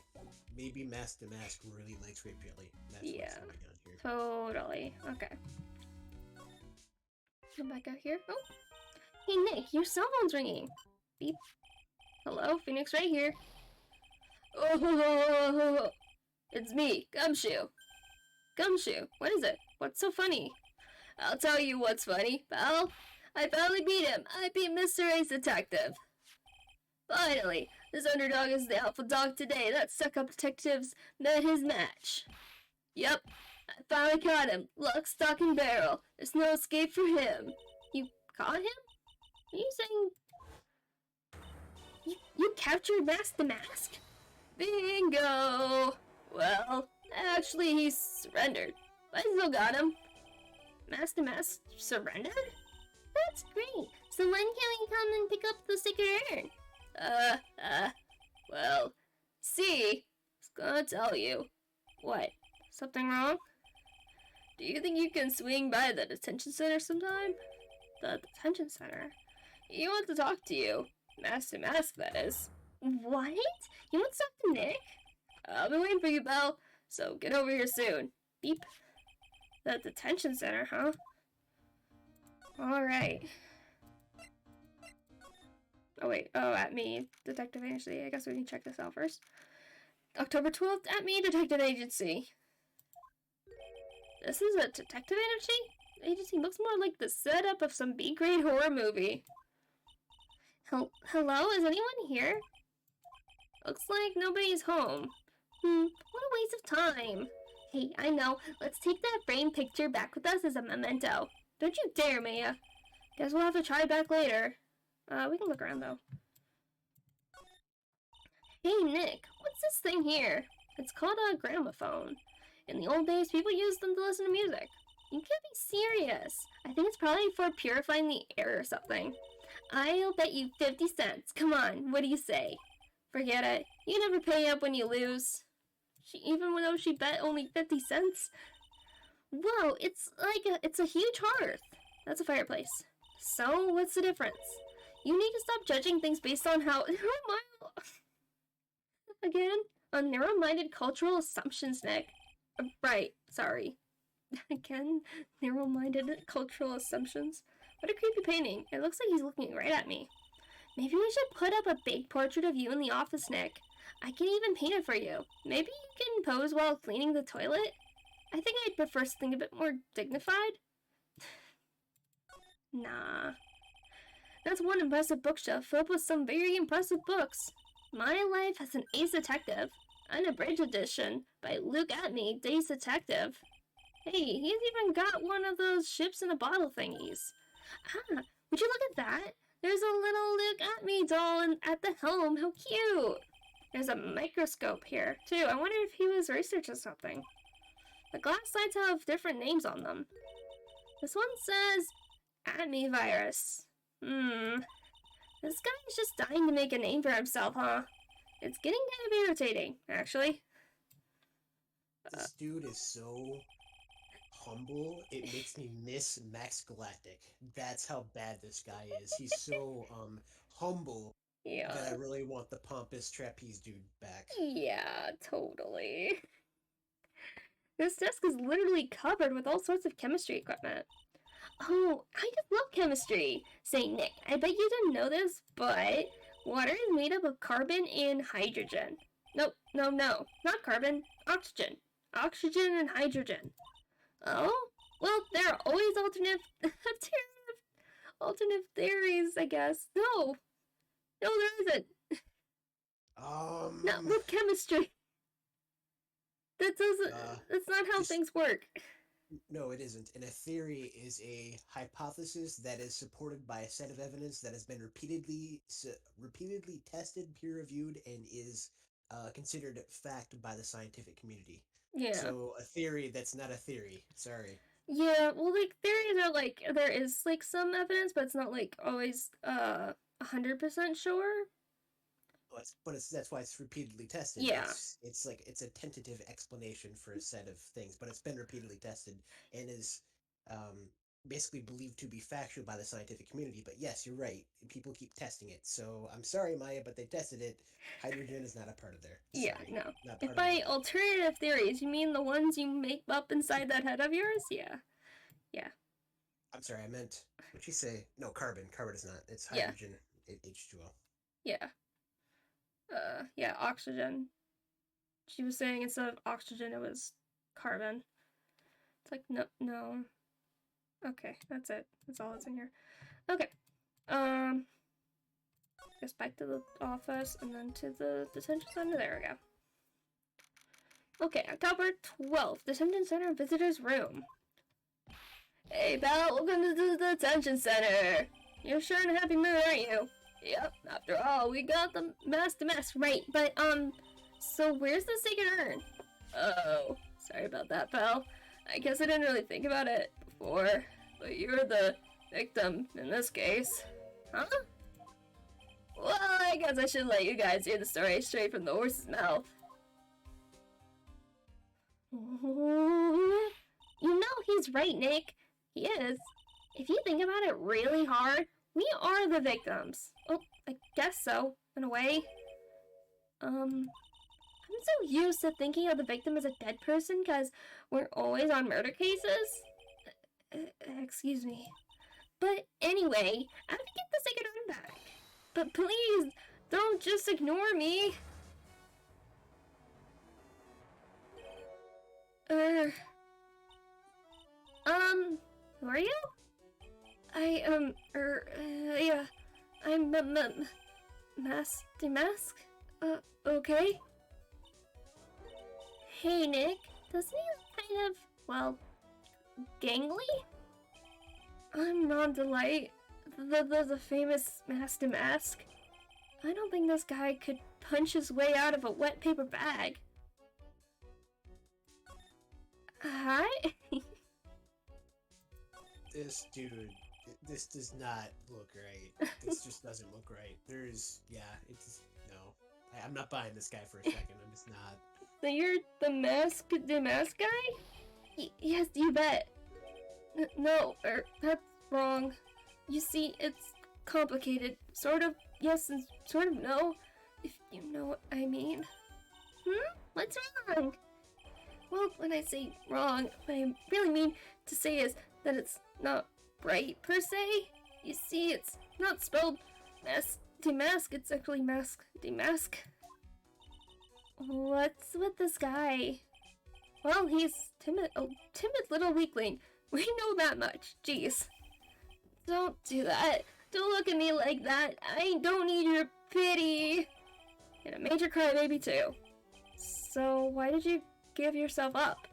Well, you see, it's because, well, I know why. It's because you stole such a priceless treasure. And now you're overwhelmed with guilt, am I right? Priceless treasure? That broken old urn? I have a little favor to ask. Yes? What is it? Could you go and talk to Desi? Desi? Take a turn. Look, we really want our urn back, so where is it? I'm sorry, I'll give it back. I really will. Or maybe not. No, I can't. I can't make promises I can't keep. I'll just end up hurting people. Mr. Nick? I can hear what he just said, especially the last part. Mr. Namask, do you think you could speak up a little? Yes, sir. I will. I promise. Or maybe not. You see, I'm already speaking in my normal voice, so I really can't do anything. Mr. Namask? About the urn. Oh, yes, the urn. Right away. Actually, no. I wouldn't mind telling you, but actually I'm afraid you wouldn't believe me anyway. Enough already, just tell it to us straight. Please don't yell at me. Huff. I'm sorry. That urn, I lost it. What? Lost it? What did you just say? Did you say you lost it? Yes, or no, maybe so. I mean, yes, I lost it. What do you mean? Well, you know, I lost it, like I said. These things just happen. You're on the train and you get distracted and you forget your bag, you know? What? You forgot our sacred urn on a train? Wait a minute, you went on the train just like that? No, I was speaking hypothetically, that's all. Anyway, I'm sorry. I just lost it somewhere. I don't know where. This guy's story's more surreal than a Dolly painting. Are you really sure this creep is Mask to Mask? Yeah, don't call him a creep. Although I do have to admit, I understand your doubts about this guy. Desi? So who is this Desi person? But please don't talk about my wife like that. I guess she must be his wife. I'm sorry, the truth is, it was my wife that told me to have you all come here. Do you think you could go and visit her at my hideout? Hideout? Mr. Nick, what does he mean by hideout? Oh, sorry. Naturally, I meant to say my secret base. Secret base? That's like the same thing. Well, my apartment, actually. Palazzo... Pepe, third floor. Let's go have a look, Nick. It's a Master Mask's hideout. Something tells me she just likes the sound of the word hideout. Something tells me that we're gonna walk into this guy's apartment. It's gonna be like the most normal, regular, normie apartment ever in the planet. Nothing fun or exciting. The guy eats like regular food. You know, like chips and Dorito bags in the trash can. Has a cat. I don't know. PlayStation sitting on the desk in front of his computer on his TV. It's just gonna be just the most normal place ever. Well, we'll see. Can I show him stuff? I'm really sorry I caused so much trouble. If you're so sorry, then you shouldn't have stolen it in the first place. But the only thing I did wrong was lose it. Or, that's not right. I was wrong either way. I'm sure the owners of the other treasures feel the same. He sure seems sorry. Who would have imagined that such a famous thief would have such a pure heart? Sure. What do you think of this? Okay, something. Is the end of his speech faded because the game is trying to tell you that he's like fading off as he talks? He's like trailing off? Yeah, he's kind of like just like slowly getting quieter. Gotcha, okay. Yeah, he's just kind of like, stuff. Yeah. Oh, that's Master Mask's calling card. Pretty nice looking, huh? He looks so happy. I'm not very good at writing, you see. So I bought a book called How to Write Business Letters and studied hard. Well, I guess you could call this thievery a type of business. Anything about this? Probably not. Okay, nothing about that. Okay. The Mask's hideout. You mean apartment. October 12th, the mask hideout. Lots of stuff. Wow, check this place out. No doubt about it, this is Mask to Mask's hideout, right? Who is it? Is that you, Ronnie? Huh? Who are you people? Are you Desi Delight? That's right, I'm Desiree. Ah! Oh, you must be the lawyer and the victim. Yeah, that's us. Your husband told us to stop by and speak with you? I'm Maya Faye, and this is Phoenix Wright, attorney at law. Nikki boy and Maya, huh? I can't tell you how grateful I am that you decided to help my Ronnie. Well, you're welcome. Did she really call me Vicky boy? About your husband. Isn't he the cutest? A bit weak sometimes, though. A bit. By the way, did you know they mentioned Maya on TV? Huh? Really? They said you own the urn, that you're doing some shady training at a law office? Shady training? Shady. Wait. We Did called you her. say shady earlier? Yeah, we called Did her you call her Shady. And she was Yes. like, oh, why'd you call me Shady? That's weird. She's using the same phrasing. It's very strange. Well, she's saying that the TV said it. The people on TV said. Oh, okay. Yeah, they said that you own the urn and that you're doing some shady training at a law office now. I need not to watch that channel's news program. After I saw that, I thought it might be a good idea to meet the lawyer they mentioned. I see. My Ronnie, he has a powerful imagination and gets deluded easily. He kept insisting he was going to surrender to the police. I didn't know what to do. It was me. I stole that urn, he kept saying, as if it was even possible. Huh? But are you saying he didn't? Of course he didn't. Why would my Ronnie ever do something like that? Well, you know, it's a priceless treasure, and he, you know, it's possible his own wife doesn't know his secret identity? Me? I'm the kind of woman that needs excitement in her life. Oh, excitement, huh? Yes, I'm at my happiness when I'm racing along with my bike, going at full throttle. Riding motorcycles like putting your life on the line, you know what I mean? Well, I think that depends on how you ride it. I'm the type that can't stand living one boring, dreary old life with no action. No offense, but your husband, Ron, doesn't exactly look like the risk-taking type himself. You are right about that. He's definitely not one for thrills and danger. But I do have to say that he makes up for it in other ways. Other ways? Yes, money. Ronnie's incredibly rich and super generous. He bought me a bike that's so fast it would make your head spin. And shopping, I like to shop as much as it makes Ron's head spin. The other day, it actually happened. His head actually started to spin. Man, talk about a high-maintenance wife. So where does Mr. Delight get all this money from? Ronnie's a security guard. They put their lives on the line, right? So they get paid tons of money in return. Tons of it. He's a security guard. I think it's my turn for my head to spin. Yeah, tons of money, because you definitely make a ton of money as a security guard.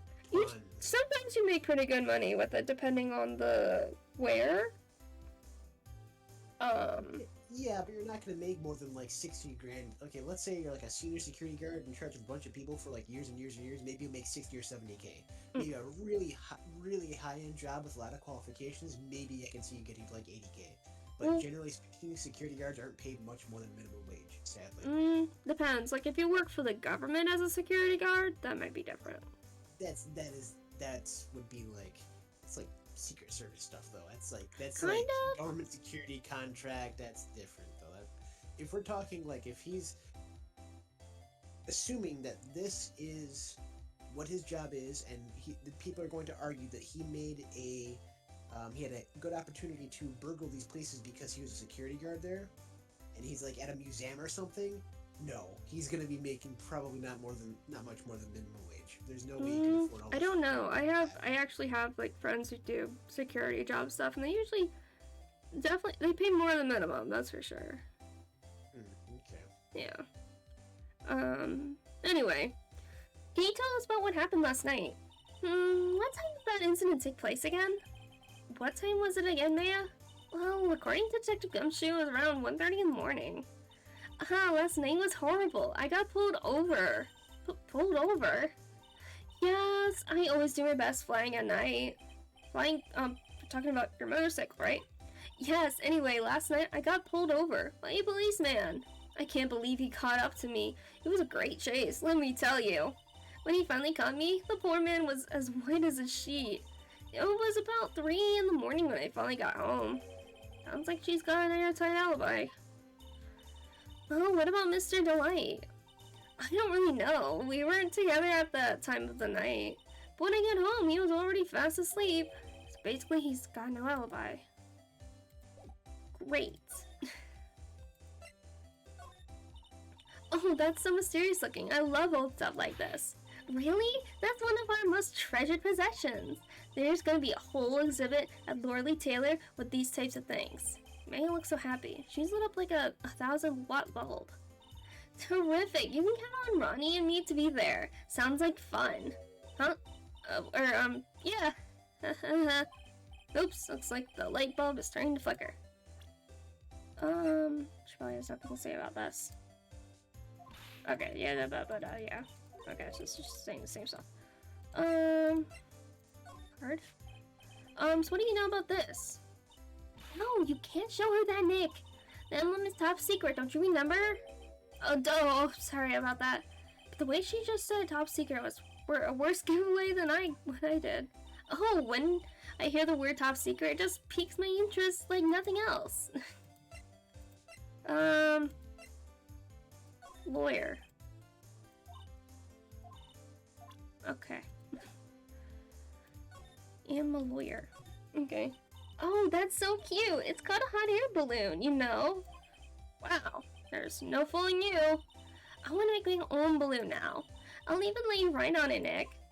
That emblem on the balloon is supposed to be top secret. That's proof enough that Ron Delight really is mask to mask. I better not tell Maya. She gets kind of scary when it comes to celebrities. There's a whole bunch of stuff piled up over here. In cover, it's a missile! Do you know there's a dynamite in missiles? But they're not heavy enough to be real. Oh wait, they're just really well-made toys. What are these rolls of paper stuck in the trash can?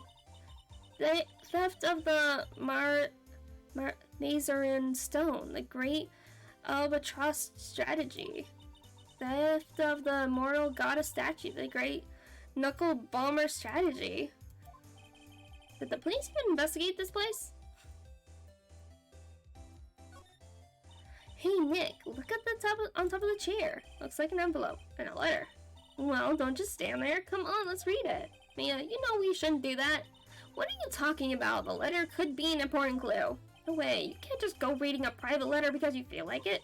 It's not just because I feel like it, I really could be important. If I was sure it was a clue, I guess I wouldn't mind. Hey, that looks familiar. This thing looks vaguely familiar. Oh, I know. It's a fishbowl. Well, an upside down one. Anyway, I think it's a helmet. An alien helmet. And that looks like a tape recorder or something next to it. I think that's a transceiver. An alien transceiver. Nick, do you think maybe you could act like grown up for a little bit? Getting lectured by Maya to be more of an adult. That's a new low. It's a bunch of cheap costume pieces arranged inside a nice frame. Oh, look, Nick, it's a fake beard. There's also a mask made out of cardboard. Here, Nick, try on this fake beard. Come on, try it on. Hey, cut it out. Put on the mask. It's Phoenix the Mask. Let's borrow it for a while. No way, I'm not stealing from a thief. I have enough bad karma as it is. Books. There are a bunch of books laying here. They're all romantic sounding novels about famous heists and fantastic thieves. Wow, look at all the bookmarks and notes stuck onto them. Let's see here. No, must remember this thief's way of laughing. Very useful. Note, a calling card is an important part of a good thief's modus operandi. Wow, Ron really studied his stuff. Nick, it's a torpedo! It's hard to believe, but it sure looks real. Where could he even pick up something like this? Please don't say that. Torpedoes are things people just leave lying around. It's Mask the Mask. There's a tape recorder hanging from his neck. Let me see that. Ha ha ha ha. I'll be taking this crown now. Better luck next time, gentlemen. Ha ha ha ha. I don't get it. What's this supposed to be, Nick? I think this is his, how he flew away. This is how he, whoa, flew away. Yeah, it looks like a decoy or something. He sends it out. It's got a voice recorder on there with his lines and stuff, and then, oh no, we can't catch him. Yeah, because he's literally flying into space. Yeah, and I guess the police don't have helicopters in this planet. Not fast enough to keep up with a balloon going straight up. No, I guess not. Anyway. Can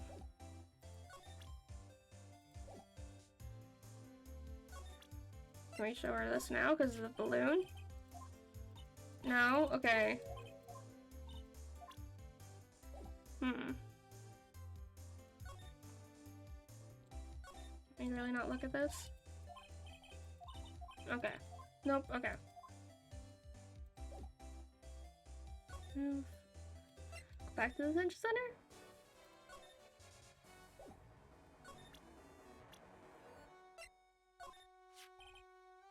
Oh, that's my lovely wife. Isn't she beautiful? Yeah, she sure is. Glare. Oh boy, the one topic I didn't want to get into in front of Pearls. But Desi doesn't approve of my interests, so I'm afraid she doesn't like me anymore. What should I do? If I want to win her back, I'm really going to have to be super honest. Oh boy, he's gone back into his own little world again. Him! Do you know him? He claims to be your arch enemy and rival. That person. He's not my arch enemy or my rival. Well, actually, no. Now that I think about it, the terms arch enemy and rival are the same thing. They are rivals. Only people who have it out for each other would disagree with this. Ever since I was a little boy, I've always been interested in mysterious masked men. So that's what you wanted to be when you grew up? Yes. No, sort of, but not exactly. I never imagined I'd feel as bad as I do now about the treasures being stolen. People sure can be complicated, can't they? Okay. He says, I can't imagine I could feel this badly about the treasures being stolen. Not, I stole the treasures being stolen. Yeah, let's see. About your husband and Mask to Mask? Mask to Mask? Of course, I know all about it. My husband is his biggest fan. Yep. What? Huh? The biggest fan. Yes, and Ronnie can be pretty delusional sometimes. That's how this whole misunderstanding happened. Well, wait a minute. Did you say delusional? Yes, that's right. I just don't know what I'm going to do with him. You see, Ronnie actually believes that he is Mask to Mask. But what? What are you talking about? Okay, that's what I needed. Oh, I was like, gotta get her to talk more. So, when did Ronnie first become Mask to Mask? What are you talking about? He's not Mask to Mask. Huh? But, wait a second. Look around at this room. This place is obviously Mask to Mask's hideout. No, you're totally wrong. A real thief's hideout wouldn't look like this. It's because Ronnie is so timid himself that he looks up to heroic figures. Heroic figures? But Mask to Mask is a bad guy. So he's deluded. Huh? Could that really be true? Anyway, if he really had stolen the urn, wouldn't he still have it? Well, I suppose so. Then why don't you ask him if he has the urn or not? She has a point. Mr. Delight isn't exactly the criminal type. But something about Ron's behavior bothers me. Maybe it's true. Maybe Delight isn't to mask after all. Say, can I ask you something, Nikki Boy? What is it? I know I may seem like a bad girl on the outside, but the one thing I won't stand for is illegal activity. I have the feeling you wouldn't. You're tough, but I can tell you've got a good heart. Somebody framed my poor Ronnie. I just know it. Could you give this to Ronnie for me? A letter? Yes, for Ronnie. I want him to fight back. Miss Delight. Okay, you've got it. Just relax and leave it all to us. Okay. Can we... No, not that. I want to see if this is doing this. I know he doesn't look like it, but he can really get things done when he puts his mind to it. Really? So what exactly does he put his mind to? Well, not very often, I admit. What exactly does Miss Delight see in her husband anyway? Wow, you must have really seen skyrockets when you first met to love him so much. Skyrockets. No, I didn't know people still use that word. Anything about him? Nope, okay. Back to the center. Hey, go, Ronnie. Oh, that's right. Here, this is from your wife. From Destiny? Thank you. Letter given to Master Mask. Actually, more like taken. Hey, dear Ronnie. How are you? I'm doing fine. I was clutching onto the letter so hard, the ink is going to be squeezed out. You look so happy. You should write a letter to Mystic Paya too, Mr. Nick.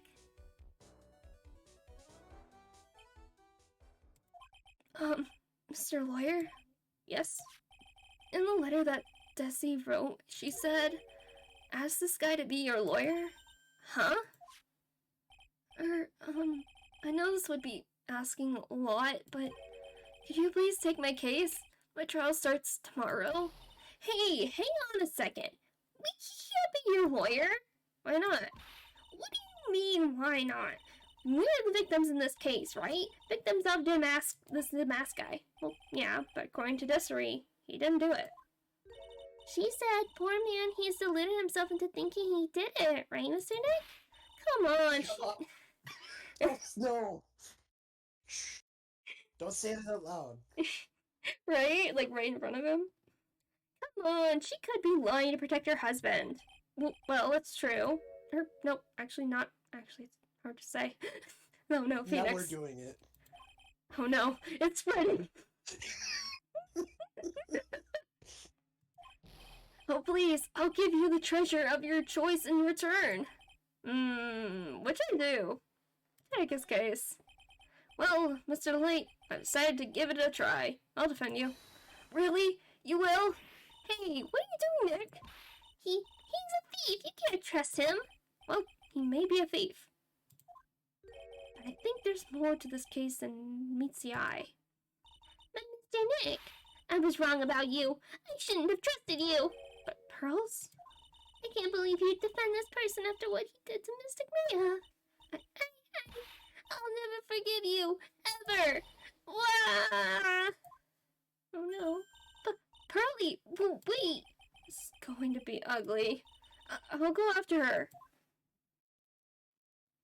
Oh boy. Sorry about that. I didn't mean to cause any trouble. Well, couldn't have known she'd react like that. Guess I may as well start investigating. Oh, Maya. Where's Pearls? She said she's going back to the office. Go check in on her later, would you? And what about you? Are you okay with me taking Mr. Delight's case? Yeah, I'm fine, Nick. I believe in you. Sniffle. I think I'm going to cry. I know you have a lot of work to do. I really appreciate it. Okay, Nick, let's get this show on the road. Okay. Can we go here to find Pearls? Pearly, you here? Pearls? Here she is. Mr. Nick, well, welcome back. Oh, hey, Pearls. You're back too, I see. I went and bought us a strawberry cake. I'll go make some tea to go with it. Hey, Pearls. It looks like she feels really bad about what happened at the detention center. Mr. Nick, I was wrong about you. I shouldn't have trusted you. I'll never forgive you, ever. Mr. Nick, the tea is ready. Oh, thanks. Come on, Mr. Nick, please have some of this cake. Yeah, thanks. Pearls? Oh, excuse me, I was in the middle of cleaning the toilet. Why is everyone cleaning the toilet? Hey, it's okay, I just cleaned it this morning. Too late. This might be a good time for me to ask about her. I first met Pearls a year ago. It was when that murder happened at Crane Village. I still remember what she said to me when we first met. You're Mr. Nick, right? You're Mystic Maya's special someone? Hey, Maya. I've always thought it was because she was young, but what? Pearls, I think she's got the wrong idea about you and me. Huh? There's something you need to understand. What is it? It's kind of like a Crane custom, sort of. What? There are hardly any men in Crane Village? That's true. Yeah, there really isn't. Everyone that we've met has all been females. Besides the guy who died. Yeah. And then He was a Gumshoe visitor, showed up later, but those are the only two guys. Everyone else is females. Interesting. And everyone that we know of has been females of the family of the Crane Village. Because we know Maya, their mother, what's their mom's name? Misty? I think, yeah, Misty Faye is their mom's name. And then there's Pearl. And then there's, Pearl's mom, which I do not remember her name. It was her, which is Maya's aunt. Yeah, we have only heard of female people. And Amy, the founder of the technique. So yeah, we only know about female people from the village. That's interesting. Now that you mentioned, I never actually saw any men there when I visited. I'm pretty sure I told you about it a long time ago, about how spiritual powers run very strong in the Fae family, but only in females. Yeah. Yeah, you did. And that's why you're undergoing training to be a spirit medium, right? Yeah, the thing is, only women can actually inherit the spiritual power. That's why the whole culture of Crane Village kind of revolves around its women. Well, that's understandable. Nothing wrong with that. Yeah, but because of that, there tends to be a lot of unsuccessful marriages. Oh? Well, men start to feel left out after a while, and then they just start leaving. Especially if the man has a daughter. Facing that Pearl's father, he's gone. He left the village when she was very young. Boy, that's tough. Yeah, and she grew up saying nothing but unhappy marriages all around her. That's why she's so sensitive to things like that. Oh, okay. Pearl seems to love you a lot. Well, it's because I'm her only cousin, and, well, because of the murder case last year. Pearlie's mother is... Oh, yeah. Okay, we're talking about the case of it. I remember now Pearl's mother, Morgan Faye. She's serving a prison term in isolation right now. So you see, I'm the only family Pearlie has right now. But it's the same for me too. Yeah, my mother's gone too. And your sister. But your mother's still missing? Yeah, and no one has any idea where she is. His mother, Misty Faye, current master of the Crane channeling technique. She disappeared 17 years ago after getting involved in a certain police case. I thought she died. No, she went missing. Because, like, she basically disgraced the family. Yeah. And, yeah, the police got really criticized for using a medium for their case. Okay, but you're sure she's still alive, right? Yeah, I know she is. It's sort of a spirit medium thing. I mean, you could channel her if she was dead, so... Correct. Yeah, it makes sense. And if your mother doesn't come back, then what? Then, according to the laws of the village, I'll become the next master. Mystic Maya, the master of the curing technique. Sounds like a heavy responsibility. Yeah, but there's no one else with the blood of the main family who's a spirit medium. Well, Nick, why don't we go out and start investigating? We're not going to learn anything just sitting around the office. Yeah, I know. But first I want to talk to Pearls. Mr. Nick? Yeah? I acted like a baby. Pearls. I doubted you, even though Mystic Maya trusted you completely. I guess I still have a lot of training to do. Mr. Nick? Yes? From the bottom of my heart, I apologize for what I said. Oh, it's okay. I'm the one that should be apologizing. Well, I'm going out for a little bit. Huh? Where are you going? I may be small, but I still have a lot of spirit channeling power. So I'm going to show you I can be useful too, by finding some evidence. But by yourself? Pearl! Hey, wait. She sure runs fast. Pearl! Maya just got kidnapped not that long ago. Where are you going? Pearls! Heck, let's back off her and give her some room, okay? No! No, Maya! Did you forget that you literally got kidnapped not that long ago? Pearls would be even in more danger because she is oblivious to things. She doesn't understand a lot of modern day stuff. And is often very trusting of information people give her. Yeah, she hasn't learned to not trust people. She hasn't learned to doubt people. Yeah. Nick, let's back up and give her some room, okay? Yeah. No. Get her back. Get back here, Pearls. Okay. Let's go back to the exhibit hall, I guess. October 12th, Lord E. Taylor, main exhibition hall. Maya! Oh, Miss Andrews. I'm so sorry. It's my fault. Your precious urn. Your precious urn. Please, calm down. What's wrong? Sniffle. It never ends. Everything I touch ends in failure.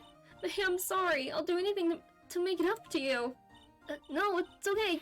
I know I don't look it, but I'm good with my hands. I can make you another urn. Hold on. Just wait, okay? Breathe. Calm down and talk to us. Forgive me. Oh, she feels really bad. I guess she hasn't changed a whole lot, huh? Yeah. But, I mean, it seemed like before the exhibit happened, she seemed to be doing pretty well. Yeah. For her to even get into the position where she could do this, she would have to be, like, climbing up the, like, corporate ladder, I guess. Anyway, so when did you get the calling card from Mask to Mask? Let's see, exactly 10 days ago. I was going to show it to the police, but that detective stopped me. So you asked Detective Atney to help with security? Yes, in fact, it was about 20 days ago that I hired him. He seemed to know much more about Mask to Mask than the police. So you hired him for security even before calling the calling card arrived? Well, yes, I had a premonition that something bad might happen. I've learned to trust my hunches. That's why there are security cameras, even in the basement warehouse? Yes, Lord A. Taylor is very serious about the security measures. It was their way of saying bring it on to any potential thieves. Well, he sure brought it last night, and even left with a nice souvenir.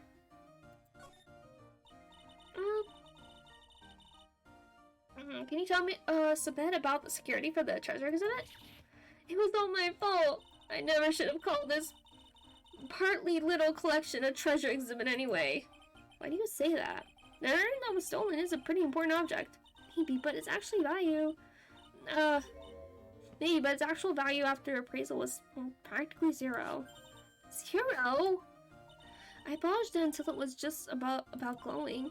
I thought maybe I could make it look more valuable. But that urn contains the soul of Mystic Omni.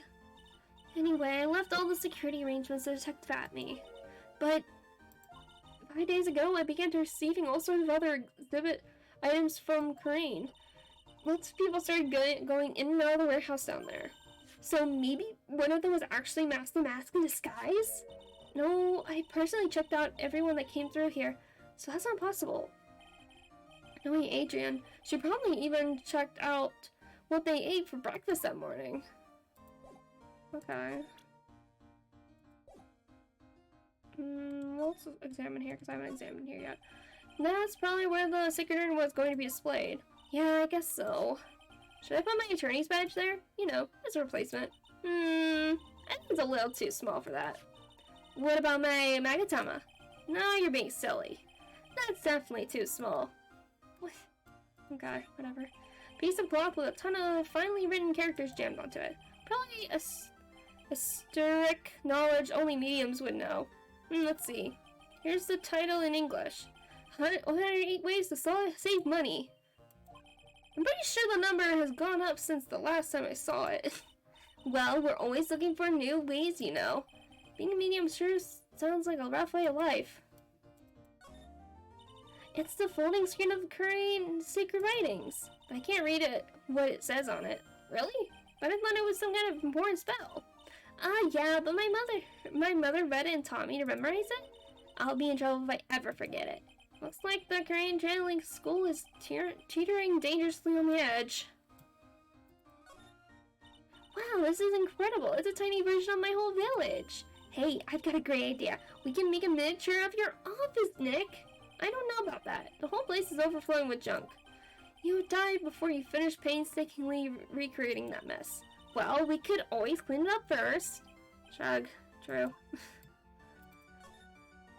They're just a bunch of old urns. Are these really treasures too? Of course they are. This is a treasure exhibit, isn't it? Well, yeah, I guess so. So all it takes to be a treasure is age? No wonder nobody likes museums.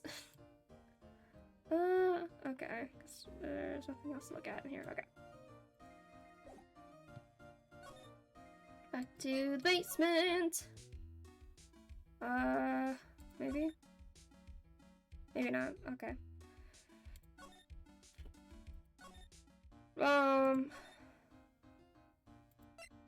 Maybe the admin guy's back.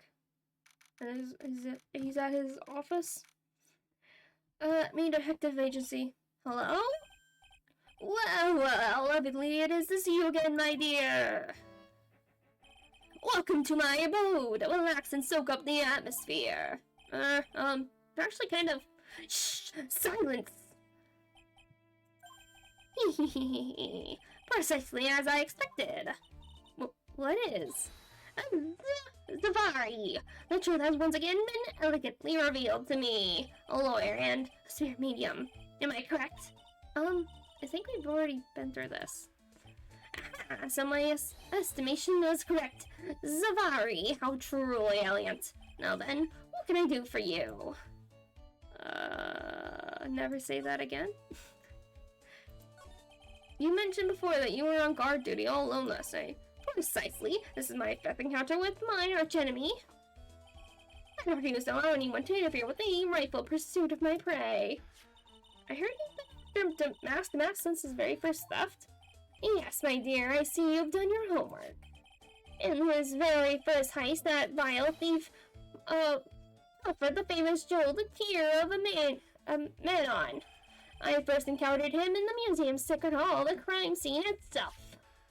So that's why you were hired as security for the treasure exhibit? Pretty sure he said that Adrian Andrews hired him.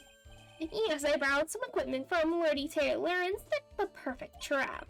You must be in the security camera. But I thought you were watching the area yourself, too. So how did Mask to Mask manage to steal the urn? That's the million-dollar question. What is Mask to Mask's modus operandi? Secret urn. Mr. Atney, do you know about the secret urn? I'm interested in only one thing, my dear, and that is Mask to Mask. Sacred urn. That has nothing to do with this case. But wasn't that what Mask to Mask stole this time? I am a hunter, sir. There was nothing more than a lure to catch my prey. Do you yourselves remember the shape of the individual peanuts you throw to pigeons? I don't think I like this guy's attitude, Nick. Well, anyway, it looks like he doesn't know about the urn. What's his modus? Oh my gosh. There's something that's kind of been bothering me. Please, my dear, ask me anything you like. After all, we are all but seekers, wandering alone in the dark. Well, I was wondering how Master Mask managed to steal the urn. I mean, isn't it strange that you didn't seem to know?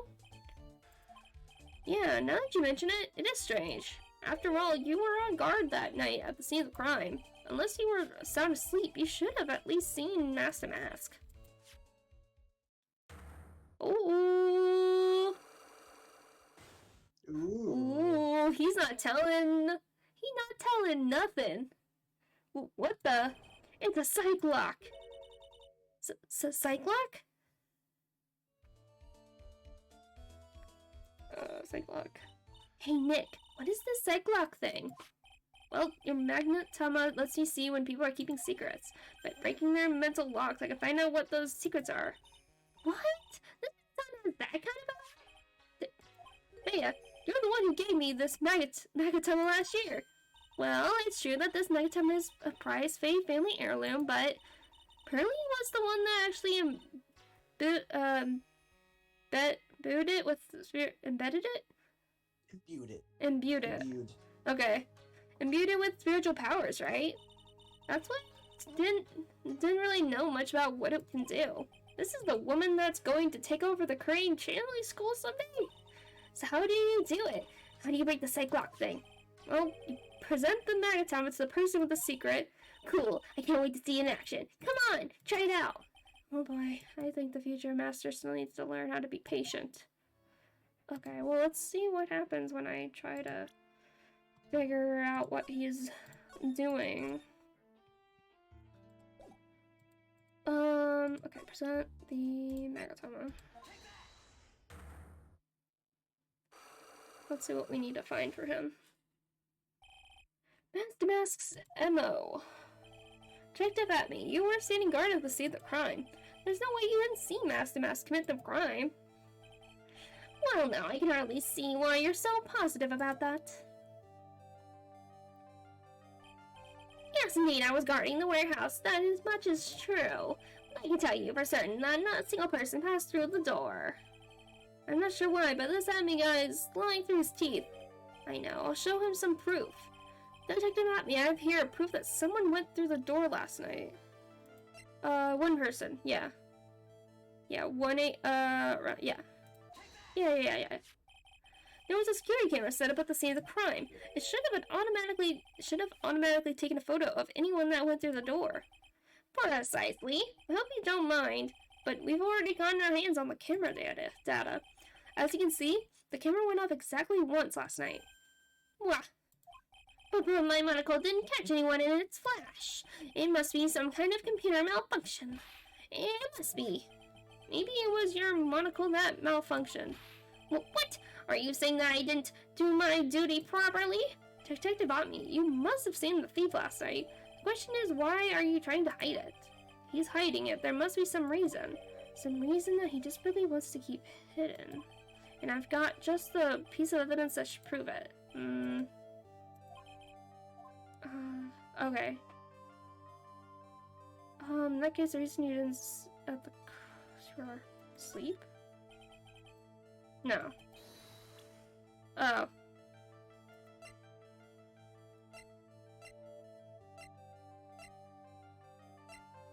I don't know. Okay. Don't know yet. Well, it's 10 o'clock now. Do you want to end for tonight and we'll continue to figure out what's going on next week? It's up to you. I need to probably start getting ready for bed because I gotta work tomorrow. So, yeah, probably a good time to end it for tonight. Alright. We shall find out what, the ace detective, Luke at me is keeping secret next time. really want to know because I think he's got a whole lot of stuff he's keeping secret. Oh yeah. Lots of very confusing things going on here. Oh yeah. Wonderful tonight. Okay. Alright. See you next week, I guess. See you next week. Bye-bye. Let's see. Boop. Okay. So that is going to be it for tonight. I really actually don't remember how this case goes exactly. So it's going to be a bit of a struggle to remember and try to figure things out. So that just makes it more fun. But yeah, that'll be it for tonight. Next week we will find out more on what the heck is going on. That's it. Yep. Well, have a good night. See you next week.